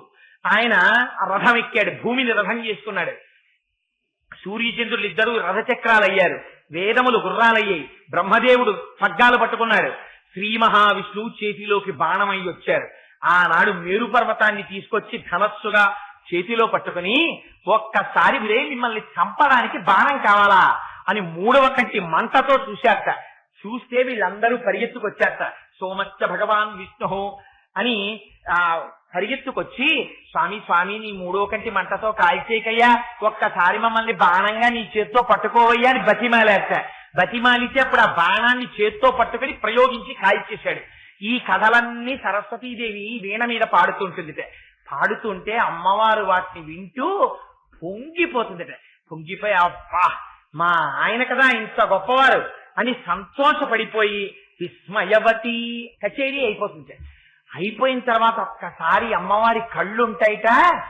అబ్బా మా ఆయన నిజంగా ఎలా చేశారో ఆ సంహారాలు, ఎలా చేశారో ఆ రాక్షస సంహారం, ఎంత భక్తికి వశుడైపోతాడో మా ఆయన అని అయ్యవారి గురించి విని అలా అద్భుత రసం కళ్ళల్లో కనపడుతుంది. గిరిశ చరితే విస్మయవతి హరాహిభ్యో భీత. ఈలోగా పరమశివుడు వచ్చి పక్కన కూర్చుంటారు. పరమశివుడు వస్తున్నాడని చెప్పి పెద్ద కోలాహలంగా అరుస్తారు. అరిచేటప్పటికిట అమ్మవారు సింహాసనం దిగి, ఇంత అమ్మవారు కూడా గబ గబ గబ గబ వెడుతుందట అయ్యవారికి ఎదురు. వెడుతుంటే వర్ణన చేస్తారు బ్రహ్మగారు, శ్రీ మహావిష్ణువు, ఇంద్రుడు మొదలైన వాళ్ళందరూ వరుసలో నిలబడతారు. అమ్మ అనుకోకుండా అకస్మాత్తుగా సింహాసనం దిగి వెడుతోందేమో, అలా వెడుతున్నప్పుడు ఇలా నిలబడి ఉండకూడదని వాళ్ళు గభాలన శిరస్సులు వంచి నమస్కారం చేస్తారట. నమస్కారం చేస్తుంటే చుట్టూ ఉన్న చెలికెత్తరు అంటారట, అమ్మా రాజన్మత్తమరాళమందగమనాం రాజీవ పత్రేక్షణాం రాజీవ ప్రభవాదిదేవ మకుటై రాజస్పదాంబోరుహాం రాజీవాయత పత్రమండిత కుచాం రాజాధిరాజేశ్వరీం శ్రీశైలస్థలవాసినీం భగవతీం శ్రీమాతరం భావయే. అమ్మా జాగ్రత్త జాగ్రత్త, అది బ్రహ్మగారి కిరీటం నీ కాలుకు తగులుతుందేమో, నీ కాలు నొచ్చుకుంటుంది. తగిలితే ఆయన సంతోషిస్తాడు కొడుకు కాబట్టి, కానీ నీ కాలు నొచ్చుకుంటుంది. అదిగో అదిగో అదిగో విష్ణుమూర్తి యొక్క కిరీటం, నీ బిడ్డడు, నీ కాలికి తగులుతుందేమో, అది ఇంద్రుడి కిరీటం అని అమ్మవారిని గబగబా వెడుతుంటే చెలికెత్తెలు వచ్చి తీసుకెడతారట. అమ్మవారు వెళ్ళి శంకరుడు కనపడినప్పుడల్లా పొంగిపోయి మోకాళ్ళ మీద వంగి అయ్యవారి పాదాలకి తన బొట్టు ముద్రపడేటట్టు నమస్కరిస్తూ ఉంటుందిట. అందుకని శంకరులు అంటారమ్మా నీ మోకాళ్ళు మాత్రం గరుగ్గా ఉన్నాయమ్మా, నీ ఒళ్ళంతా సౌకుమారిని అన్నారు. ఒక కొడుకు దర్శనం చేసినట్టు చేశారు. పిల్లాడు చూడండి, 2వ క్లాస్ చదువుకుంటూ ఉంటాడు పిల్లాడు. 2వ క్లాస్ చదువుకుంటున్న పిల్లాడిని అమ్మ రాత్రి పడుకుని అంటే ఆవిడ పెద్ద senior IAS officer, chief secretary to the government of Andhra Pradesh. ఆవిడ పడుకుని ఉండగా ఎవరు మాత్రం లోపలికి వచ్చి చూస్తారు? ఎవరు చూడరు. కొడుకు మాత్రం 2వ క్లాస్ చదువుకుంటున్నాడు. వాడిని పిలిచి, అంత పెద్ద అధికారినైతే మాత్రం ఆఫీసులో పనిచేసే పియ్యని పిలిచి కాసేపు కాళ్ళతోయ్ అంత కదా అమ్మ. ఆవిడ ఏమంటుంది? ఎవరిని పిలుస్తుంది? కొడుకుని పిలుస్తుంది. పిలిచి, ఒరే నాన్న నా కాళ్ళు పట్రా అంటుంది. అని అమ్మ పడుకున్నప్పుడు అమ్మ చీర కొద్దిగా పైకి వెళ్ళింది అనుకోండి, ఆ పిల్లాడు అమ్మ కాళ్ళు పడుతూ పడుతూ, అమ్మా ఏంటమ్మా నీ మోకాళ్ళ మీద ఇక్కడ ఇంత గరుగ్గా అట్ట కట్టేసినట్టుంది ఏంటమ్మా అంటాడు. అలా అడగడంలో పిల్లవాడు అమ్మ యొక్క ఆ మోకాలి చిప్ప మీద ఉన్న గరుకుతనాన్ని చూసి మురిసిపోయి అమాయకత్వంతో ఏమీ తెలియకుండా వాత్సల్యంతో అడుగుతాడా? లేకపోతే అమ్మలో ఆడతనాన్ని చూసి అడుగుతాడా? శంకరులు చెప్పిన ఆ శ్లోకాలలో ఆడతనాన్ని దర్శనం చేయగలిగిన దౌర్భాగ్యుడు ఎవడైనా ఉంటే వాడు రౌరవాది నరకములకు పోతాడు. అది శంకరుల యొక్క దృష్టి. పసిపిల్లవాడై చెప్పుకున్నారు శంకరాచార్యులు వారి శ్లోకాలు. అందుకని అమ్మా నీ మోకాళ్ళు గరుకెక్కాయమ్మా, నా తండ్రికి నమస్కరించి అన్నారు. అటువంటి తల్లి కనుక తల్లి వెళ్ళి ఆ అయ్యవారి పాదాలకు నమస్కారం చేసి శంకరుడితో కలిసి వచ్చి సింహాసనం మీద కూర్చుంటుందిట. కూర్చుని అసలే అమ్మ ఎరుపు, దానికి తోడు పక్కన భర్త వచ్చి కూర్చున్నాడు. కూర్చుని అందులోనూ అమ్మవారి వంక ఇలా చూస్తాట. పేరాల పరమశర్మ గారికి దర్శనమైంది రాత్రి పడుకుంటే. అమ్మో ఇలాంటి దర్శనం అయితే ఇది రాయొచ్చో రాయకూడదో అని ఆయనకి భయం వేసింది. రాయడం మానేశారు పద్యం. మర్నాడు రాత్రి పడుకున్నారు. మళ్ళీ అలాగే దర్శనం ఇచ్చింది అమ్మవారు. ఇదేమిట్రా మళ్ళీ ఇలాగే దర్శనం ఇచ్చిందని భయపడి మళ్ళీ రాయడం మానేశారు. 3వ రోజున మళ్ళీ దర్శనం ఇచ్చింది. ఇచ్చి శర్మ దేనికి భయపడతావు, నేను నీకు ఇలాంటి దర్శనం ఇచ్చాను రాయ్ అంది అమ్మవారు. అంటే అప్పుడు పద్యం రాశారు శారదానంద లహరిలో. ఏమిటో తెలుసా అండి? బాల శశంకరేకపై వ్రాలిన ముంగురు లక్షరాకృతింగాల ఉమాముఖాబ్జమున్ కన్గొని చంద్రకళాధరుండు లలితాక్షరాభ్యసన తత్తరమీ చలితాధరమ్ము శిక్షాలతమన్న నవ్వుకును శాంకరిమాకు ప్రసన్నమయ్యడు. పార్వతీ పరమేశ్వరులు ఇద్దరు పక్క పక్కన కూర్చున్నారట. కూర్చుంటే అయ్యవారు అమ్మవారి వంక తదేకంగా ఇలా చూస్తున్నారట. చుట్టూ ప్రమదగణాలందరూ ఉన్నారు. అమ్మవారు అయ్యవారి వంక చూసి అందుట ఇంత చూపు అసహ్యంగా బాగుంటుంది, ఆ పిల్లలు ఎంతమంది ఉన్నారు ఎదురుకుండా, ఏమిటి అలా చూస్తారు నా వంక, పైగా చూసి పిరిమిలు తడుపుకుంటున్నారేంటి అందుట. అంటే ఆయన అన్నట, పార్వతి నేనేం తప్పు చెయ్యట్లేదు, బాల శశాంకరేఖపై చూసావా నీ ముఖం చంద్రబింబంలా ఉంటుంది, దాని మీద నీ ముంగురులు ఇలా ఇలా ఇలా పడ్డాయి. పడ్డప్పుడు ఒకటి లా పడింది, ఒకటి ఇలా పడింది, ఒకటి లా పడింది. అది చదువుతున్నా లలిత లలిత లలిత లలిత అని చదువుకుంటున్నాను. ఒకవేళ చదవడం నా తప్పైతే ఈ పెరిమిల్ని నువ్వు శిక్షించు అన్నట్ట. అన్నప్పుడు పోదురు మీ గడుపుతాను అని నవ్విన అమ్మవారుందే ఆ శాంకరి మాకు ప్రసన్నమయ్యాడు అని రాసుకున్నారు పేరాల భరతశర్మ గారు. అందుకని పక్కన అయ్యవారు వచ్చి కూర్చుంటే అసలే అమ్మ ఎరుపు, దానికి తోడు పక్కన భర్త వచ్చి కూర్చున్నారు. దానితో అమ్మవారి బుగ్గలు మరింత రాగరంజితములైపోతాయిట పాతివ్రత్యం చేత. అయ్యా సంతోషంలో ఒక్కసారి మా ఆయన కదా సరస్వతీదేవి ఇంత కచేరీ చేసింది, ఎంత గొప్పవారు మా వారు అని ఒకసారి ఇలా చెయ్యి పట్టుకుందామని ఇలా చెయ్యి పట్టుకోబోయింది సార్. శంకరుడి చేతికి రిష్టువాచీలా కంకణాలా పిల్లపాములు చుట్టుకుంటాడు ఆయన. ఆ పిల్లపాము ఇదేదో అమ్మవారి చెయ్యి చక్క ఎర్రతామర పువ్వులా ఉంది, బాగుంది మెత్తగానని ఆ పాము మెల్లిగా అయ్యవారి చేతి నుంచి అమ్మవారి చేతి మీదకి ఎక్కింది. ఎక్కేటప్పటికి హరాహిభ్యో భీత పాము అని ఒక్కసారి అమ్మవారి కళ్ళల్లో భయం కనపడింది. నిజంగా ఆవిడ భయమా? ఆవిడ సమస్త జీవకోటిలో కుండలిని స్వరూపంతో పావుగా పడుకుని ఉండేదే ఆవిడే. శివలింగం లింగాకారంలో ఉంటే పావుగా చుట్టుకుని ఉండేదే ఆవిడే. అటువంటి కలికని శంకరుల దర్శనం చూడండి అమ్మా. అప్పుడమ్మా నీ కళ్ళల్లో భయం కనపడింది. హరాహిభ్యో భీత సరసిరుహ సౌభాగ్య జనని. అమ్మ నీ కళ్ళల్లో వీరరసం కనపడింది. ఎప్పుడో తెలుసా? మహిషాసురుణ్ణి చంపినప్పుడు, భండాసురుణ్ణి పరిమార్చినప్పుడు ఇలాంటి కథలు చెప్పరు. అమ్మ దగ్గర చెప్పేటప్పుడు మంచి సంతోషంగా ఉండాలి. అమ్మతో మాట్లాడేటప్పుడు చాలా గొప్పగా ఉండాలి. ఆ మాటలలో లాలిత్యం ఉండాలి. అందుకని ఎంత అందంగా మాట్లాడతారో చూసారా శంకరులు. ఆయన అంటారు, అమ్మ నీ కళ్ళల్లో వీరరసం ఎలా కనపడిందో తెలుసా? అసలు నీ పాదాల దగ్గర పూజ చేసినవి తెల్ల తామరలు, ఆ తెల్ల తామరలు ఎర్ర తామరల్లా కనపడుతున్నాయి ఇవాళ. ఎందుకో తెలుసా అమ్మా? ఆ తామర పూలు నీ వంక చూసి అచ్చు పుష్కరేక్షణ అని పేరు కదా అమ్మవారికి, అచ్చు అమ్మవారి కళ్ళు మాలా ఉంటాయంటారు అని ఇలా చూసేట. ఏమిటి మీకు నాకు పోలిక అని అమ్మవారి ఇలా చూసింది ఒక్కసారి. చూసేసరికి ఆ ఎరుపుతనం తెల్లతామరకెళ్ళి తెల్లతామర ఎరుపు తామర అయిపోయింది. అందుకని గెలిచేసింది అమ్మవారు చూపుతోటే. అందుకని సరసిరుహసౌ భాగ్య జననీం, అమ్మ నీ కళ్ళల్లో ఎరుపుతనం కనపడిందమ్మా. సఖీ సుస్మేరాతే, నీ చిలికెత్తెలందరితో కలిసి నువ్వు హాస్య ప్రసంగం చేస్తుంటావు. చుట్టూ వాళ్ళందరినీ కూర్చోబెట్టుకుని నువ్వు వాళ్ళతో ఏదో పూలబంతులాడుతూ సంతోషంగా ఉల్లాసంగా మాట్లాడుతుంటావు.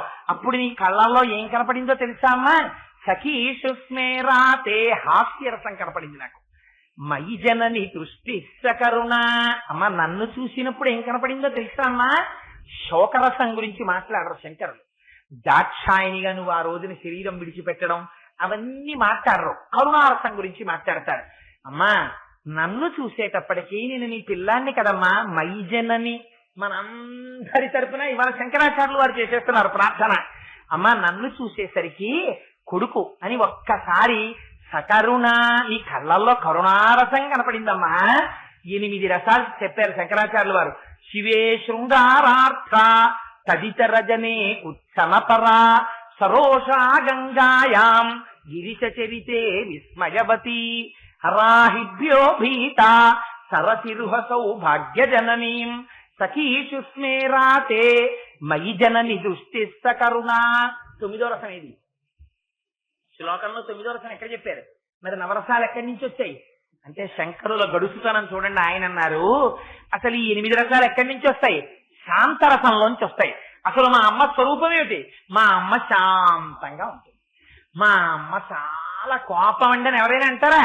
అమ్మ అంటేనే శాంతం. అందుకే పిల్లలు పరిగెత్తుకొచ్చి అమ్మ ఒళ్ళో పడిపోతారు, అమ్మ జడలు ఆగుతారు, అమ్మ చీరలు ఆగుతారు. ఎంత చిత్రం అండి మీకు సృష్టిలో. అందుకే నాన్నగారి చొక్కా వేసుకునే కొడుకు కనపడ్డం. మా నాన్నగారు చొక్కా నేను వేసుకుంటానని నాన్నగారు ఆఫీస్కి వెళ్ళినప్పుడు ఆ చొక్కా వేసుకుని బీరువా ముందు అద్దం ముందు నిల్చుని చూసుకునే కొడుకుని మీరు చూసారా? అలా ఉండడు కొడుకు. ఆడపిల్ల చూడండి, అమ్మ ఆఫీస్కి వెళ్ళిపోతే ఓ 15-16 ఏళ్ళు వచ్చాయి అనుకోండి, అమ్మ మడాత చీర తీసి అమ్మ పమిటి ఎలా వేసుకుంటుందో అలా పమిటి వేసుకుని ఆ చీర ఇలా కట్టుకుని అద్దం ముందు నిల్చుని చూసుకుని నేను అచ్చమ్మలా ఉన్నానా, నేను అచ్చమ్మలా ఉన్నానా అంటారు. ఏమిటి అచ్చమ్మలా ఉన్నానా? అమ్మ అంత సౌందర్య రాశ అంటే సౌందర్య రాశే వాళ్ళకి. వాళ్ళ వరకు వాళ్ళకి ఎవరి అమ్మ వాళ్ళకి రాశీభూతమైన సౌందర్యం. వాళ్ళమ్మ వాళ్ళకి పరమ శాంతమూర్తి. మా అమ్మ కోపం వచ్చినా ఇస్తే పోతుందంటారు. అమ్మ దగ్గరికి వెళ్ళి చేరిపోవడంలో ఉన్న తృప్తి పిల్లలకి దేంట్లో ఉండదు. అందుకే మీరు చూడండి, అన్నం పెట్టేది అమ్మే పెడుతుంది. జీవితంలో అన్నింటికన్నా దౌర్భాగ్యం అంటే ఏమిటో తెలుసా అండి? అమ్మ చేతి అన్నము తినని వాడెవడైనా ఉంటే వాడు దురదృష్టవంతుడు తప్ప ప్రపంచంలో దురదృష్టవంతుడు అన్నవాడు లేడు. ఎందుకని? అమ్మ పెట్టిన ప్రతి ముద్దలో అమృతం కలిసి ఉంటుంది. అమ్మ మాట్లాడిన ప్రతి మాటలో తాపత్రయం ఉంటుంది. అమ్మ చేసినటువంటి ప్రతి ఆశీర్వచనంలో పరమేశ్వరుని యొక్క ఆశీర్వచనం ఉంటుంది. అమ్మ ఆలోచనలు సర్వకాలముల యందు బిడ్డడి యొక్క అభ్యున్నతిని కోరుకున్నవై ఉంటాయి. ఆ అమ్మ పోల్చినట్టు వీరొకరు పోల్చలేరు కూడా. అందుకే చూడండి, తల్లులు చాలా అమాయకంగా ఉన్నట్టుంటారు, కానీ వాళ్ళు ఎంత గొప్ప పోలిక వేస్తారంటే, వాడు అంత ఎత్తునుంటాడు, 7 అడుగులు ఎత్తుంటాడు, ఇంత లావునుంటాడు చూడ్డానికి. కొత్తగా పరిచయం అయినప్పుడు, కొత్తగా పెళ్ళయింది అనుకోండి, అత్తారింటికి వెళ్ళాడు అనుకోండి, వాడికి ఏదో గట్టిగా నువ్వులు గుండేసి 2-3 మాటలు అత్తగారు అన్నం పెడుతుంది. వెంటనే తల్లి అంటుంది, వాడికి అన్ని మాటలమ్మా, వదిలి గారు నువ్వులు గుండా వేసి పెట్టకండి, వాడికి దగ్గు వచ్చేస్తుంది, ఇచ్చే వేడి చేసేస్తుంది వాడికి అంటే. అదేమిటండి మా అల్లుడు చక్కగా ఇంత లావున అంత ఎత్తున ఉంటాడు, మంచి పర్సనాలిటీ అని విడిచిపోయాం, ఏమిటి అంత ఆరోగ్యం అంత తేలిక అంటే, మా వాడు అంత గట్టి ఆరోగ్యం ఉన్నవాడు కాడు అందో అమ్మ. ఆ మాటలలో లాలిత్యం చూడండి. మళ్ళీ ఆ మాటలలో కొడుకు యొక్క గొప్పతనం తగ్గకూడదు. మా వాడు గాజుకాయ అంటుంది. గాజుకాయ అయితే ఎంత గొప్ప మాట చూడండి. గాజుకాయ ఇంత ఉంటుంది, అయితే కింద పడితే తగిలిపోతుంది. మా వాడు అంత ఎత్తునుంటాడు, ఇంత లావునుంటాడు. ఎందుకు? అంత ఆరోగ్యం కాదు. మా వాడికి జాగ్రత్తగా వండి పెట్టాలి. వండి పెట్టుకున్నానేమో వాడిని ఇంత చేసుకున్నాను. ఆ పువ్వు పాడి చేయకండే పెరట్లో ఎంతో కష్టపడి మొక్కేస్తాడు ఆయన. అది మొగ్గ వేసి ఇంత పువ్వు ఇలా విరుస్తుంటే అరుగు మీద కూర్చుని ఆ పువ్వును చూసుకుని మురిసిపోతుంటాడు. మనవలు అలా వెడుతూ వెడుతూ ఆడుకుంటూ గవ్వగా కొమ్మ ముట్టుకుంటాం, రే రే కొమ్మలు కొమ్మలు కొమ్మలు పువ్వు పాడైపోతుంది అంటాడు. అలా ఇన్నాళ్లు కష్టపడి పెంచుకున్న కొడుకు వాడి ఆరోగ్యం ఎక్కడ పాడైపోతుందో అని తాపత్రయం అమ్మకి. ఇది అమ్మతనం. అందుకని శంకరులు అంటారు, ఇన్ని విషయాలు దృష్టిలో పెట్టుకుని మయి జనని దృష్టి సకరుణ, అమ్మ నువ్వు నా వంక ఎప్పుడు చూసినా కరుణ తప్ప ఇంకోటి ఉండదమ్మా, ఇది అమ్మకే చెల్లింది. నువ్వు జగజ్జననివి కదా, నువ్వెలా చూస్తావు? కరుణతోనే చూస్తావు. కాబట్టి 9వ రసం ఎక్కడి నుంచి వచ్చింది? శాంతరసంలోంచి 8 రసాలు వచ్చాయి. మళ్ళీ 8 రసాలు ఎక్కడికెడతాయి? శాంతరసంలోకి వెళ్ళిపోతాయి. అందుకని శివుడి గురించి చెప్తే ఏమంటాం? శాంతం పద్మాసనస్థం శిశిఖరమకుటం పంచవక్త్రం త్రినేత్రం శూలం వజ్రంచ ఖడ్గం పరశుమభయదం దక్షభాగే వహంతం నాగుం పాశంచ ఘంటాం ప్రళయహుతవహం అంబికా వామభాగే నానాలంకారయుక్తం స్ఫటికమణినిభం పార్వతీశం నమామి అంటాం. ఇద్దరిది ఒకే లక్షణం. అందుకని అమ్మవారి కళ్ళల్లో నవరసాలు ఉలికించి అలా మనం చూడ్డంలో మన మనస్సు ఒక్కసారి అక్కడ నిలబడితే అమ్మవారి కన్నుల వంక చూశామా ఆవిడ మనని ఉద్ధరించేస్తుంది. అందుకని ఎలాగో అలా మన దృష్టిని అమ్మవారి కళ్ళ వైపుకి తిప్పాలని, ఆ దృష్టి మన మీద పడేటట్టు చెయ్యాలని చూడని వాడికి దోషం. ఇలా చూశారా అమ్మ వంక, అమ్మ ప్రేమతో పొంగిపోతుందంతే. అందుకని ఒక్కసారి అమ్మ వైపుకి తిప్పాలి, అమ్మ ముఖం వైపుకి, అమ్మ కళ్ళ వైపుకి. దానికోసమని మామూలుగా చెప్తే కళ్ళ గురించి వీడు వినడని ఆ కళ్ళల్లో నవ రసాల్ని పండించి, అమ్మ పాతివ్రత్యాన్ని పండించి, అమ్మతనాన్ని పండించి, అమ్మ బిడ్డల యొక్క అనుబంధాన్ని పండించి, మన మనస్సు లయం అయిపోయేటట్టు చేసి, మనం అమ్మ కళ్ళ వైపు చూసేటట్టు చూసి, ఆ చూపు వల్ల మనం కృతార్థమయ్యేటట్టు చూసి 32 ఏళ్లలో ఇన్ని స్తోత్రాలిచ్చి మన్ని ఉద్ధరించడం కోసం అంత పరిశ్రమ పడిపోయిన శంకరులకి మనం ఏమిచ్చి రుణం తీర్చుకుంటాం? వారి పాదములకు శిరస్సు ఉంచి నమస్కరించి తీర్చుకోవాలండి. చాలా గొప్ప శ్లోకాలు, ఎందుకంటే రేపు పూర్తి చేస్తాం కాబట్టి. శంకరులు నీరాజనం ఇస్తారు అమ్మవారికి. శంకరులు ఇచ్చే నీరాజనం అంటే ఎలా ఉంటుందో, అమ్మ పాదముల మహిమ ఏమిటో రేపటి రోజున మీకు అమ్మ పలికించినంత మేర వ్యాఖ్యానం చేస్తాం. మంగళాశాసన పరై మదాచార్య పురోగమై సర్వైశ్చపూర్వైరాచార్యై సత్కృతాయాస్తు మంగళం. మంగళం కోసలేంద్రాయ మహనీయ గుణాత్మనే చక్రవర్తి తనూజాయ సర్వభౌమాయ మంగళం. ఉమాకాంతాయ కాంతాయ కామితార్థప్రదాయినే శ్రీగిరీశాయ దేవాయ మలినాథాయ మంగళం. కరచరణ కృతం వా కర్మ భక్తాజం వా శ్రవణనైనజం వా మానసం వాపరాధం విహితం వా సర్వమేత్తక్షమస్వ. శివ శివ కరుణాబ్ధే శ్రీ మహాదేవ శంభో సర్వం